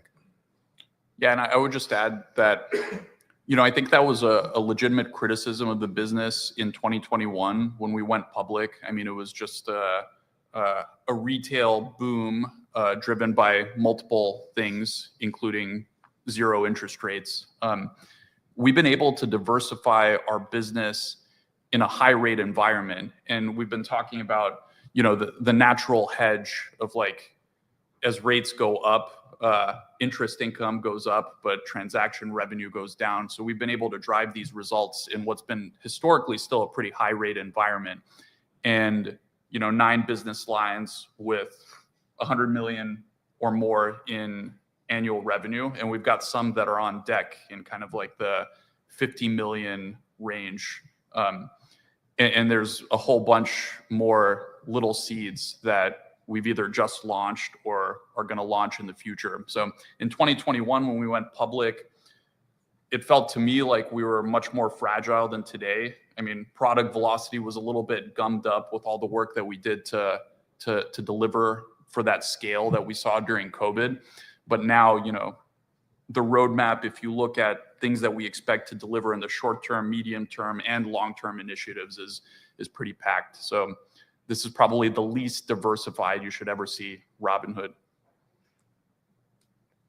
All right. Next question from Gautam Chigani from Bernstein. Spoke about the tokenization opportunity in Europe. But obviously, there's a regulatory path in the US to make tokenization, particularly equity tokenization, relevant for US.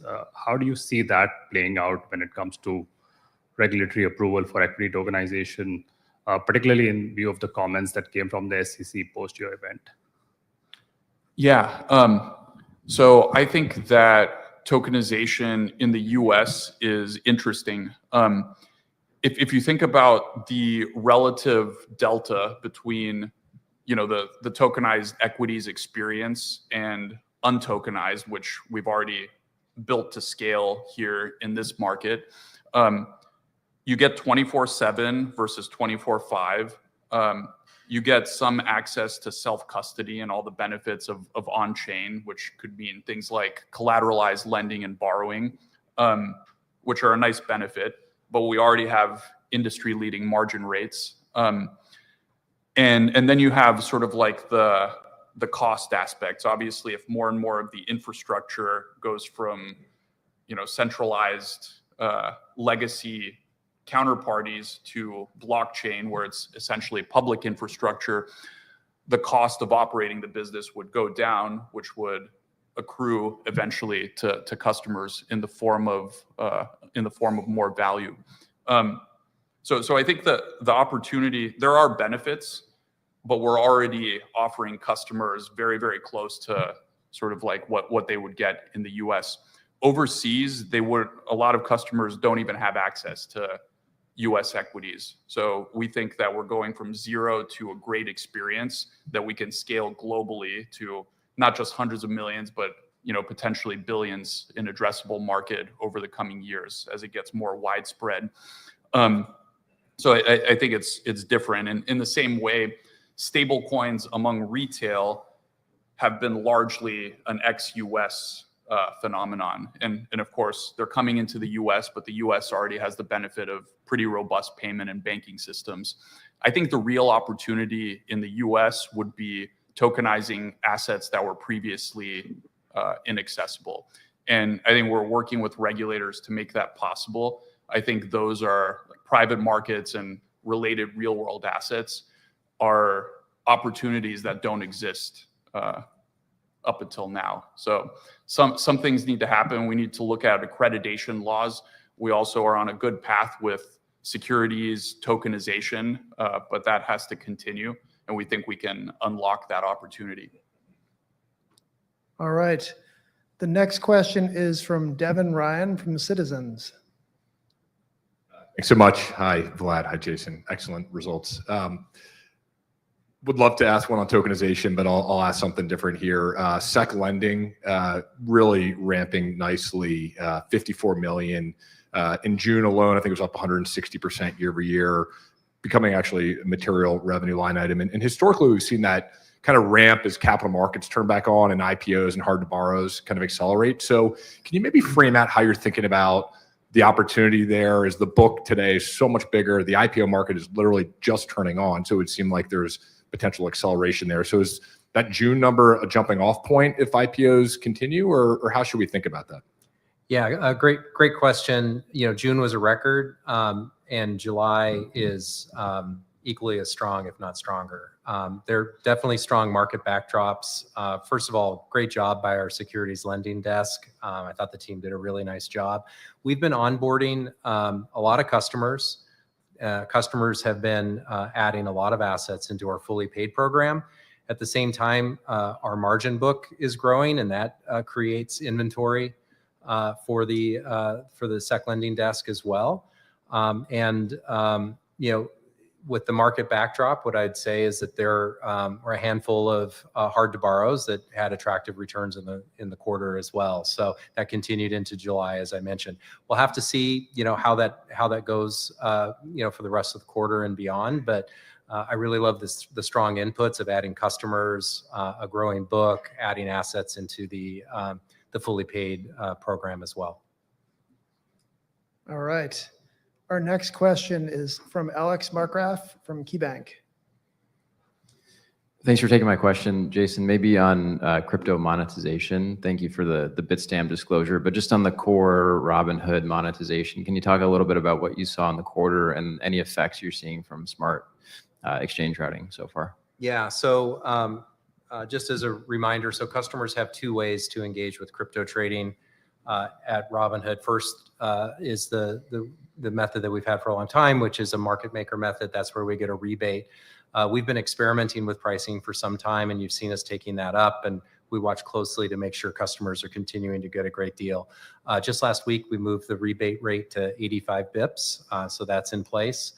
The second way that customers can engage is direct with the exchange through the smart exchange router, and that's really opening a volume tier discount. And based on volume, traders can achieve a 10 basis point commission on direct to exchange trading. And so far, it's early, but we like what we're seeing there. Customers are bringing, as they adopt direct to exchange, they're bringing more volume, and they're achieving more competitive rates, which is great. And we want Robinhood to be super attractive to high volume traders. But what's great to see also is that revenue per trader is going up for those that are choosing to engage with the exchange. So more revenue on the higher volume trading as well, even though it's a better rate. So that's what we're seeing so far. In Q2, we saw the blended rate or the average rate at 58 basis points in the quarter. In July, through the month of July, it was kind of in the mid 60s. So it has moved up a little bit. All right. Thank you, Jason. We're now going to branch out to the audio queue. And so the first question we have on the line is from Patrick Moley at Piper Sandler.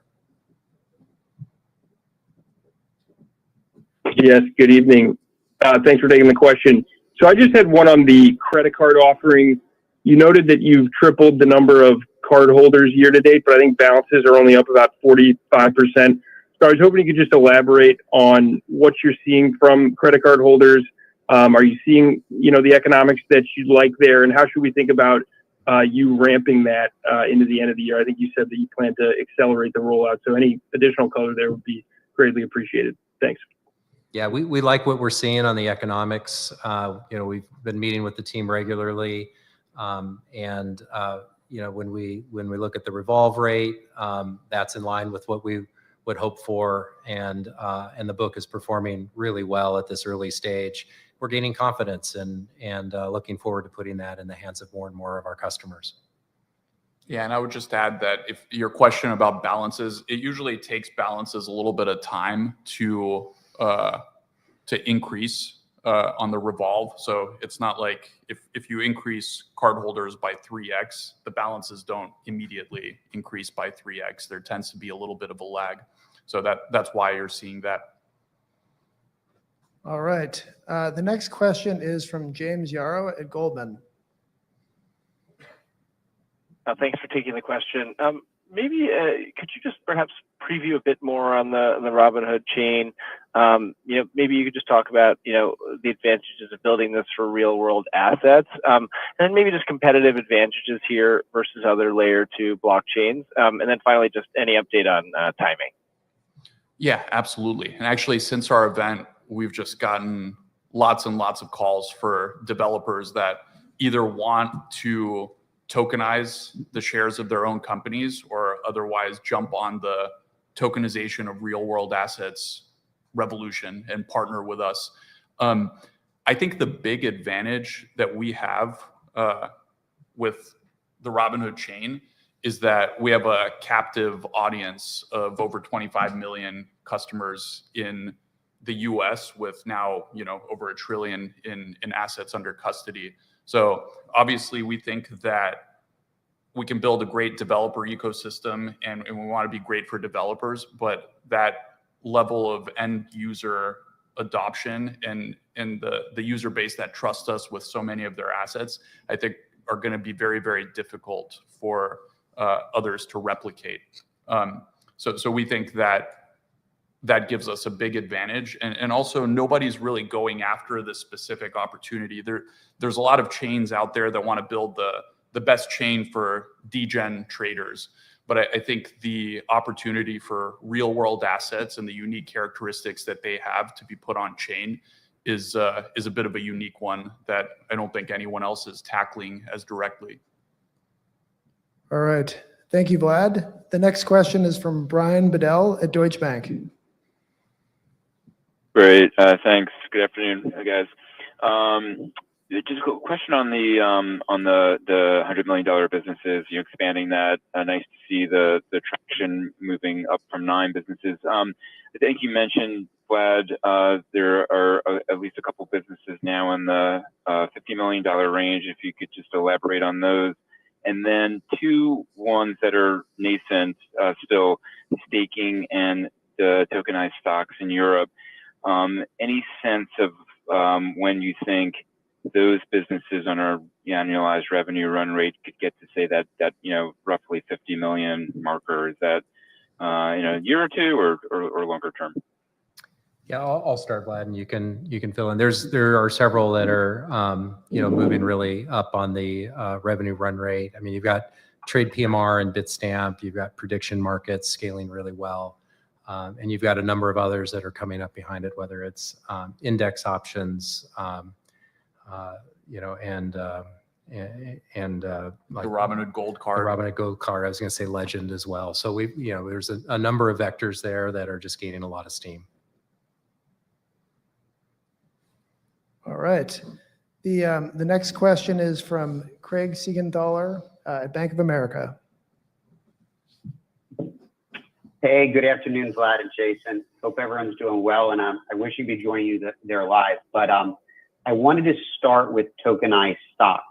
So one of your competitors also launched a tokenized stock product in Europe just this week, although their structure is different. And your launch is also structured under 3 phases. So I know there'll be progress ahead too, but if you take a step back, how do you think about the advantages with your SPV contract model and your end goal of running on Bitstamp rails versus the ERC20 tokens, which are backed by shares? Yeah, I think one of the advantages of our offering, and again, it is going to progress in 3 different stages. We're in kind of stage 1 right now. But the advantage is every transaction, every mint and burn of a token has a corresponding transaction in the traditional market. So what that means is you minimize the risk of depeggings where you're trading an asset that's at a wildly different price than the traditional asset. I think that's a big thing, because in order for customers to gain confidence with the technology and the experience, they have to get a really good price. And so the system was designed for that. And in phase one, as the supply of the tokens increases, we can build that up by creating a pretty close tie with the traditional markets. Now, phase two, which we anticipate getting into it in the coming months, would be getting the tokens to trade on Bitstamp, and that will unlock 24/7 trading. So we're at 24/5 right now, which matches the US market, but 24/7 would be unlocked when Bitstamp comes online with the stock tokens. And basically there you'll have the best of both worlds. When we have access to the traditional markets, we'll be able to match or beat the price there. And if the traditional markets are closed, like Saturdays and Sundays or holidays, you'll still be able to transact. And then there's phase three, which we unlock the full power of DeFi, and you'll be able to hold them non-custodially and transact on chain. And you know, we have the technical capabilities to do all of this. It's just a question of going through the regulatory process. And we think that's basically the optimal path to getting customer adoption and, you know, counterparty adoption to these products in a way that's usable for the end users.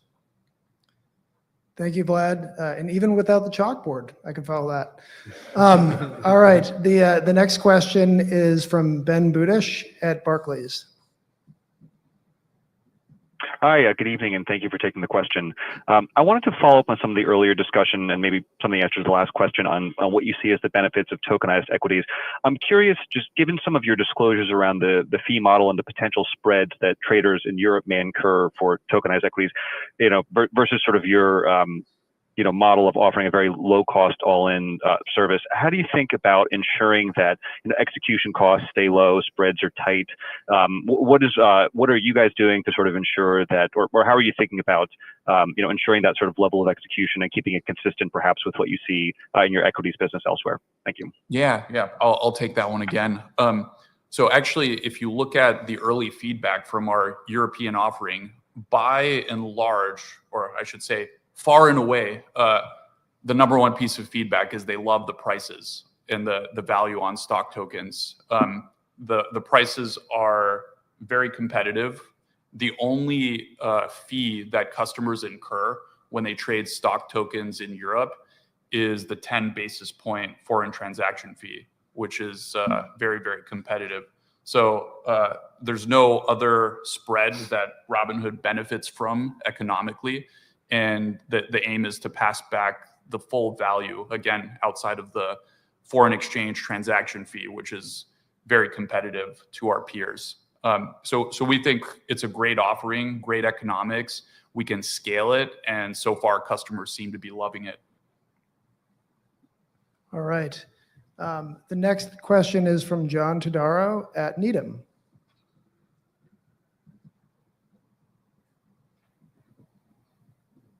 Hey, can you guys hear me okay? Yeah, we hear. Great. So congrats on the quarter, phenomenal quarter. I guess just kind of coming back on some of the earlier questions, but the tokenized stocks, does it eventually invite a world where we see fee compression in crypto? You know, we've historically haven't really seen that, but I guess if we see tokenized stocks kind of have similar pricing to equity markets, does crypto kind of eventually follow in that? It's just obviously another asset that's tokenized. Interesting question. I don't think that we're likely to see any impact on spot crypto prices merely because of the presence of tokenized securities. I don't know if you have a different view, but I mean, Robinhood has been offering in the US market spot crypto alongside traditional equities and options. And we just don't feel like there's much of a connection between how customers are even thinking about pricing in these various asset classes. So I don't know if there's anything that would fundamentally change with tokenization. I don't expect it to. I think at the end of the day, the customer just thinks of it as getting exposure to the asset, and the underlying mechanism or technology, they don't really want to know about that. I mean, if you can make it feel as simple as possible and hide the blockchain process complexities so they don't have to be a computer scientist to have to understand how everything works, that's what the customer wants. So they're generally agnostic about what's powering it behind the scenes, as long as it works and it gives them the exposure that they're looking for. Yeah, I would agree with that. And just looking at some analogies, like the pricing is different for index options versus futures versus equities versus options. So I think that there's room for each asset class to kind of stand on its own from a pricing perspective.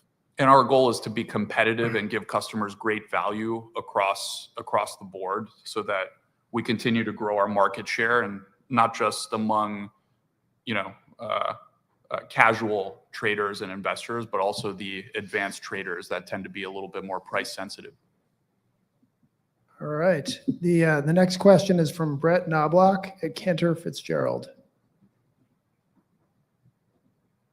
Hi guys, thanks for taking my question. Maybe just on staking, quite impressive. You guys have kind of reached 750 million within a month.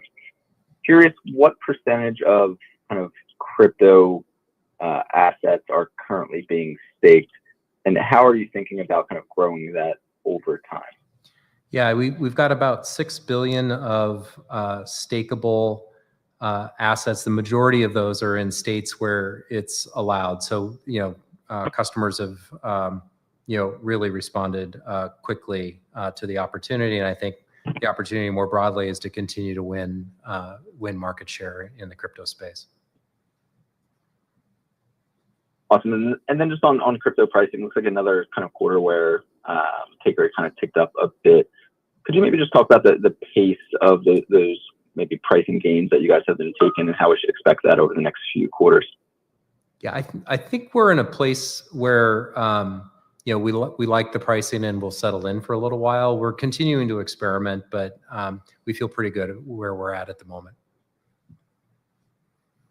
All right, thank you. The next question is from Kyle Voigt at KBW. Hey, good evening, everyone. So Vlad, you've executed on a number of bolt-on deals over the past couple of years, including Bitstamp, X1, Trade PMR, which have all gotten you new product capabilities or helped to expand your geographic reach. I guess when you take a step back and think about the platform as it exists today, do you still think there are opportunities for bolt-ons to add on new product capability and accelerate geographic expansion, or have you filled most of those obvious product holes? And in terms of the size of deals, you have a valuable currency now. Would you be comfortable executing on larger scale M&A going forward versus the smaller bolt-ons we've seen over the past couple of years? Yeah. I'm happy to take a stab at that, and Jason, feel free to jump in. Our corp dev team has been actively looking at opportunities continuously, and we have a very strong team, very disciplined team.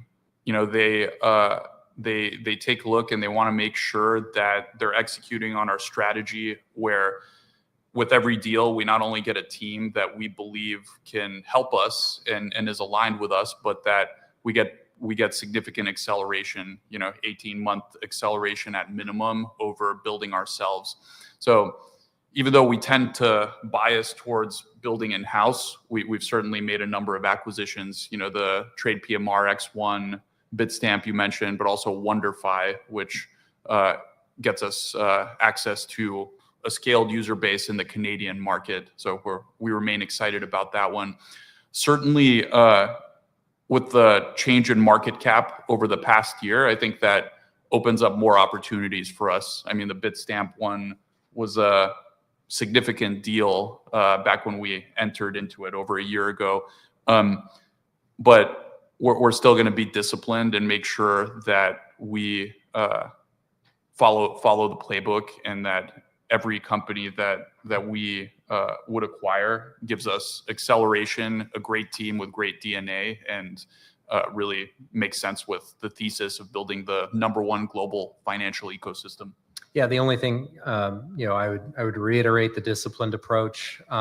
We feel like we've done a really nice job of selecting companies that accelerate, our roadmap, but also are a great deal for shareholders, and we'll continue to be disciplined from that perspective. It's really just a broader question about capital allocation, and we've been allocating capital to grow organically. You see that with a lot of the new product announcements that we've made. We've been doing that through M&A as well. And look, our roadmap is full, and we're always looking for ways to accelerate. I do tend to like smaller, more efficient businesses that we can take and run with, but we're always looking. All right, thank you. The next question is from Matt O'Neill at FT Partners. Hey there, this is Zach Gunn on for Matt. I just wanted to ask on Gold subscribers. So it continues to grow, and it's at a 13% adoption rate. My question is how should we think about the upper bound of that, or kind of a target of what you're trying to get to over the medium term? And just what are the main gatekeeping factors that are limiting growth in that Gold subscriber number? And then just lastly, how should we think about the cadence of the growth there? You're doing 500,000, I think, in ads the last 2 quarters. It stepped down a little bit this quarter. So just curious about how we should think about that. Thank you. Yeah, I mean, I'll start, Vlad, and please feel free to jump in. We want it to be obvious that if you're a Robinhood customer, you're a Gold customer. And so we continue to broaden the value proposition. And we're seeing customers respond. Really nice growth rate. Vlad mentioned in his prepared remarks that new customers are joining at multiples the rate. I think it was 35% of our Q2 new customers joined Gold. In terms of upper bounds, one of the things that we like to do is benchmark, and some of the best subscription products out there, whether it's Amazon or others, are substantially higher than where we're at today, and it inspires us as an opportunity to keep investing in the program, and then continue to work on making sure customers are aware of the value proposition. And I'm personally really excited about the banking product that's about to come out, and that'll be another great addition to the Gold proposition.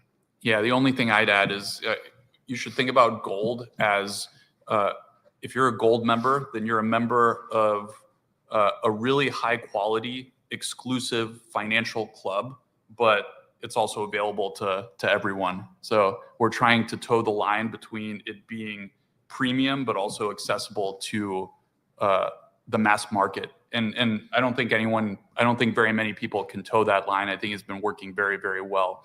And a couple of the products that are very, very nascent are ones that we're very excited about. Jason mentioned banking. We also have the Gold card.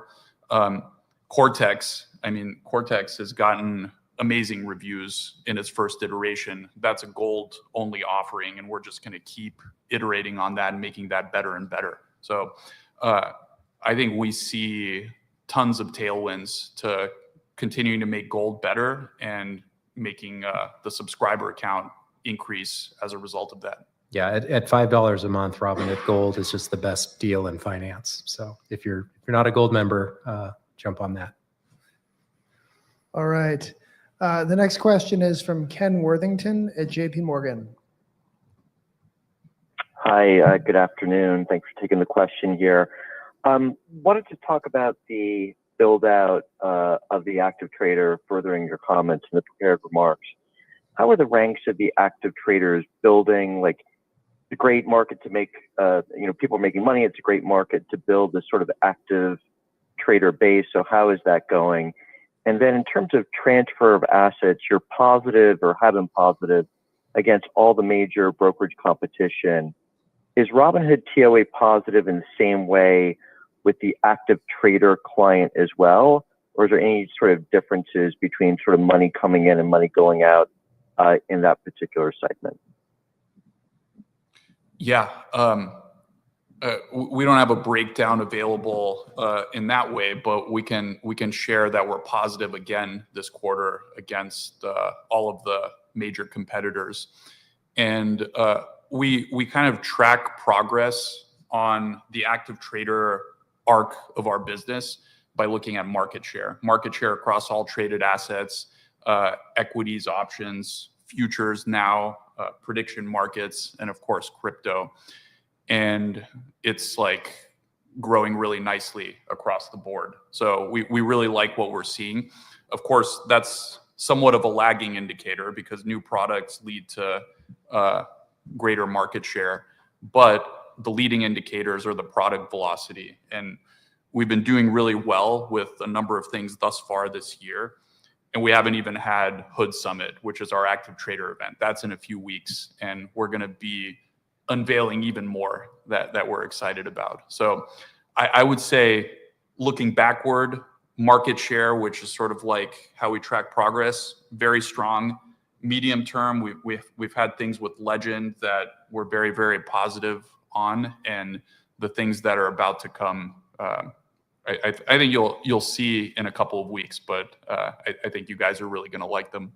Another metric that we track internally is Net Promoter Score, and we've been seeing that move up overall, but also with our active traders. And we're reaching levels that's like a high watermark over the last 4+ years. So feeling really good about that, and it's also tends to be a leading indicator for increased market share over time.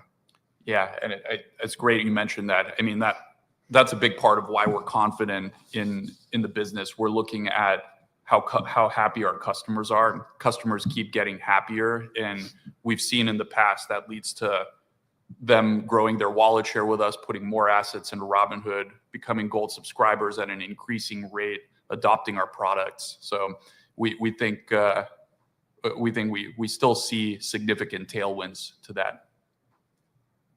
All right, thank you. The next question is from Mike Cyprys at Morgan Stanley. Great, thanks for taking the question. Maybe just following up on the active trader commentary there, just hoping you could elaborate a little bit on what sort of uptake you're seeing with Legend, how that's contributing on 24/5. I guess how much of your volume are you seeing in the overnight session? And then on prediction markets, if maybe you could just elaborate on the success there and what sort of mix you're seeing between sports and other types of contracts. Maybe I'll start on prediction markets and then you can chat about Legend. So prediction markets is cumulative now at about 2 billion contracts. We were nearly 1 billion in the quarter. In terms of the mix, since we launched, customers have engaged in over 100 million economic contracts. So really nice. A large percentage of the transactions in prediction markets are with sports, and we love to see our customers engage in that way as well. I think, over time, what you're going to see is we'll continue to, add selection across, all elements of, culture, whether it's things that would be on the front page to the business section to the sports page. And I think we can tell by the engagement by customers that it's a product that is resonating. Yeah, and I would tell you, I mean, a good chunk of it is sports, but we've also been focused on that because that's an area where not a lot of our competitors are present. So we see that as a big opportunity, and we've been investing. But we've also been building the capability to list lots of different types of contracts, and we anticipate broadening the suite to multiple categories. On Robinhood Legend, volumes continue to grow nicely overnight as well. We don't have specific numbers to share there, but everything's looking very positive, and we like what we're seeing. And it's great. We keep getting feedback from customers. The team's hard at work, and they're literally rolling out improvements week over week. So a lot of momentum there and improving the product experience. All right. Since this is our last, we've now gotten through the audio queue, and since we are here in person, I think we have time for a couple more in-person questions. If anybody has any other questions they'd like to ask. All right, Steven Chubak, you started us off. So maybe going back to the pricing discussion, you guys have done a really nice job of demonstrating the value prop. You've been able to increase price or take rate on crypto without seeing any meaningful impact in terms of market share. In fact, it's been reflecting steady market share gains. Yeah. We know that some of your larger competitors are going to be entering the crypto trading space, maybe not necessarily with as broad or robust of an offering. We wanted to get your perspective on how much to what extent you can protect that pricing advantage as the Schwabs and Morgan Stanley with E-Trade, via E-Trade, actually look to enter this space as well. Maybe I'll try the crypto pricing this time. So a couple of things. One is you mentioned the market share gains in crypto. I think that maybe one thing that hasn't really been talked about very much is the rollout of smart exchange routing and what that does with tiered pricing for high volume traders. I mean, frankly, before we rolled that out, if you were a high volume trader trading, tens of millions of dollars in notional a month, our offering wasn't very competitive for you because you were getting great advanced pricing elsewhere. And so our offering was too expensive for these customers. And I think we've done a good job in addressing that. Of course, smart exchange routing continues to be adopted, but we think that now we have a competitive offering for customers trading higher volume. And as you see more and more Bitstamp integration, as we continue to bring that onto the fold, the experience for a crypto high volume trader will become even better on Robinhood. So, a lot of these gains that you've seen are without us actually fully serving the active traders on the crypto side. In terms of, so I think we feel good, and I think the numbers will speak for themselves there. In terms of large, I think you're referring to incumbent brokerage competitors getting into crypto. I mean, I don't know. We've been hearing that question for quarters, and they still haven't gotten into crypto. So I don't know how long it's going to take. I tend to not really worry about competitors unless they have a product in market that's actually beating us. And I just think we're going to continue to move ahead. We've added staking now. We're sort of like continuing to add assets and different blockchains across the board. I know we added some new ones last week.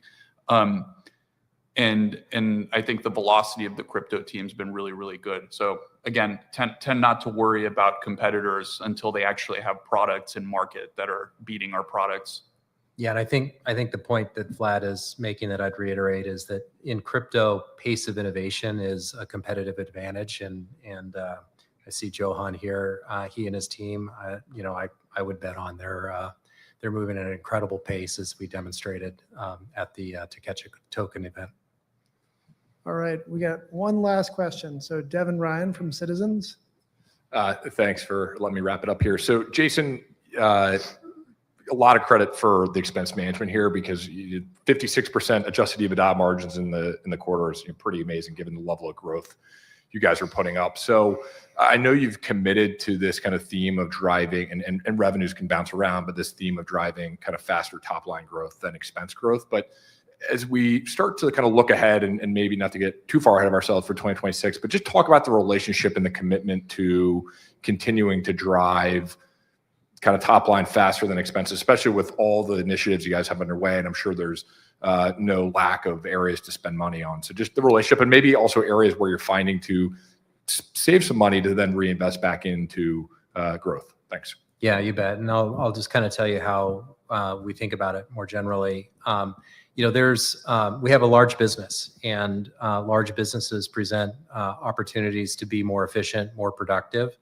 And so when we think about deploying capital for organic growth, what we do is we look at our existing businesses and ask them to improve process and use technology so that their cost growth stays in the low single digits. And in some cases, our GMs would assert that we've asked them to actually decrease costs. And there's a lot of opportunity. I'm sure talk a lot about AI and just process improvement more generally. And we've done a really nice job of being able to grow those existing businesses, but do it in a way that's costs are growing at a very slow percentage. And so that's a big part of our business that's growing at a really small percentage. And what that does is it frees up the incremental dollars to put in areas that drive growth, whether that's new business initiatives or it's things like marketing. And we love marketing, and we're constantly debating about putting more marketing dollars to work because the ROIs are so good and the payback is so short. So what I tell you is, even though we're delivering such incredible leverage on the business, the debates inside the company aren't, come on, Jason, like loosen up on the purse strings. It's really been focused on finding ways to be more efficient, and it frees up a lot of capital and a lot of costs that we can then deploy into other areas. And that's not to say that we don't have these debates and periodically add 5 headcount here or 2 headcount there. But it isn't a situation where we're choking the business. And I think you can see that with the growth that we're able to deliver. So I'm not always the most popular person in the room, and Shiv, who's here with me, is probably even more so because I make him say no more than I do. But incredibly unpopular. Incredibly, but I'll tell you, we have a DNA at the company, and it's in our culture to be lean and disciplined, and I think it's really showing up in our results. I would also just add that two of the areas that have just been critical to our business, sustaining the rate of innovation and kind of customer adoption of our products, have been engineering and customer service. And both of those areas are probably like very, I mean, we've invested early and aggressively in using AI for both of those, and it's having tremendous results. I mean, I would venture to say we're world-class across both of those, and of course other areas as well, and we're looking at everything, but those are the two that like really move the needle for our business. I think that's why we've been able to demonstrate, I mean, that's a big part of why we've been able to demonstrate this growth while keeping, OpEx relatively flat, up a little bit. All right, that concludes the Q&A of our call. Vlad, any closing remarks? Yeah, I mean, thank you guys for listening, and to not just our retail shareholders, but institutional analysts, the finance content creators in this room, for the engagement. Really hope this was informative, but also fun. And yeah, maybe we'll do it again. Thank you again. And watch out for Hood Summit in Las Vegas in the next few weeks. So we're not slowing down. The innovation will continue. Thanks so much.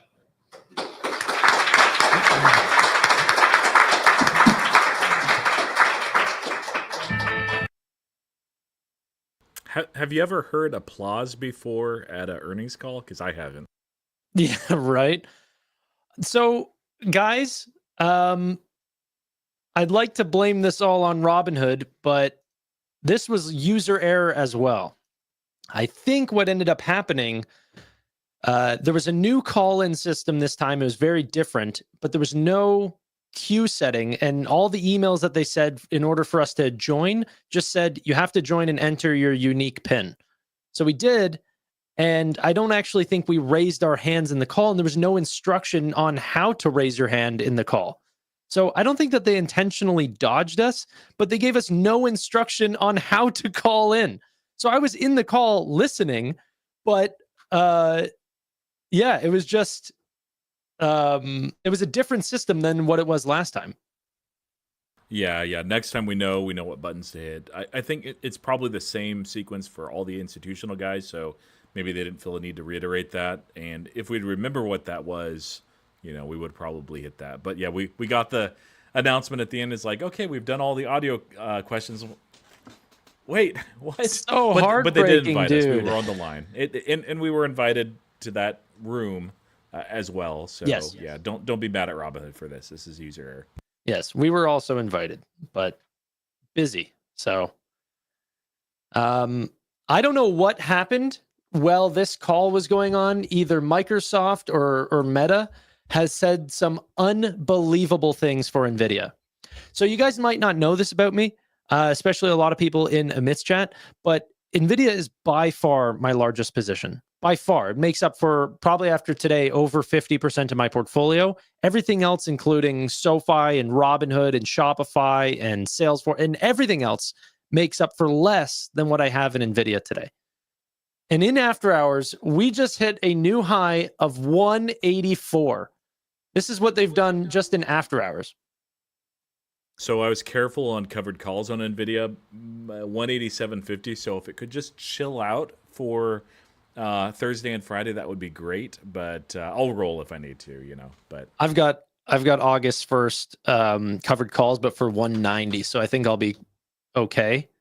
Hopefully. yeah, that's a bit better than mine, 187.50. So yeah. Like that's a cool thing about NVIDIA. But yeah, Robinhood, like overall, like the earnings, really good. I love the format. I love that they answer so many questions that they don't, punt. Like sometimes you see that on earnings calls where they don't really answer the question. They talk about something unrelated. But no, they're open, honest. Love the roadmap. Actually, they're really good questions too. A lot of questions, that were very granular. Some focusing on like the partnerships, like with Sage Mortgages, which I was very curious about as well. International rollout was very interesting, and of course, like the Robinhood chain and the vertical integration, what they're doing with tokenization. There's going to be a lot to go over the next few days for me, anyway, because I'll go back. I'm more of a visual guy, so I'll go back and read the transcript, and I'm sure pick up some things there. Really interesting comments too, and I love the level of detail that Vlad provided with the, okay, this stage is this and this stage is that as far as the tokenization, what that looks like. Bitstamp, the way that it integrates there, 24/7 trading, just kind of laying out and talking about, well, we have the tech capability now, we're waiting on regulations. So that was probably my favorite answer overall. Anything stand out to you, Tanner? No, I mean, all the questions were answered for me. I won't have another question on Robinhood for a while. I mean, that's the one thing. The transparency here is unbelievable. Every single question is answered. Even the things as granular as, Robinhood Gold or the Robinhood chain. There were multiple questions on this. He even touched on Canada. So I'm perfectly happy. If I had to interview Vlad, I would be lost for things to truly ask him because I'd already know the answer to it because they've given it multiple times. Unbelievable company. The stock right now in after hours is still flat, but guys, it's perfectly fine. The stock is like the market doesn't hate this report at all. It was a beat across the board and by a wide margin versus even their highest analyst predictions. Every single analyst in that room and the ones that dialed in did not expect this EPS or revenue. So I'm overall excited, but gosh, I mean, come on. Carvana nearly up 17% in the after hours. Microsoft up 8.5%. Nvidia still very high, 2.2%. Meta up 11%. This is a $1.75 trillion business, up 11.5%. And Microsoft, a $3.8 trillion business, up 8%, going to try to push over that $4 trillion mark tomorrow morning. Unreal. We're in a bull market. We are in a bull market. Now, Amit, I don't think is going to be coming back tonight. I think you guys will probably see him either in a later stream or tomorrow morning for the Market Open live stream. So I think that's where we wrap. Well, you have anything else to add, Roy? Amit might not be coming back. He may be in the process of being tokenized. So we'll have to see. But you might get tokenized Amit or wrapped Amit. So that's wrapped Amit, yeah. All right. So open the markets already, right? Ladies and gentlemen, thank you so much. This has been your substitute teachers of Tanner and Roy, but Amit will be back tomorrow morning. Bye for now.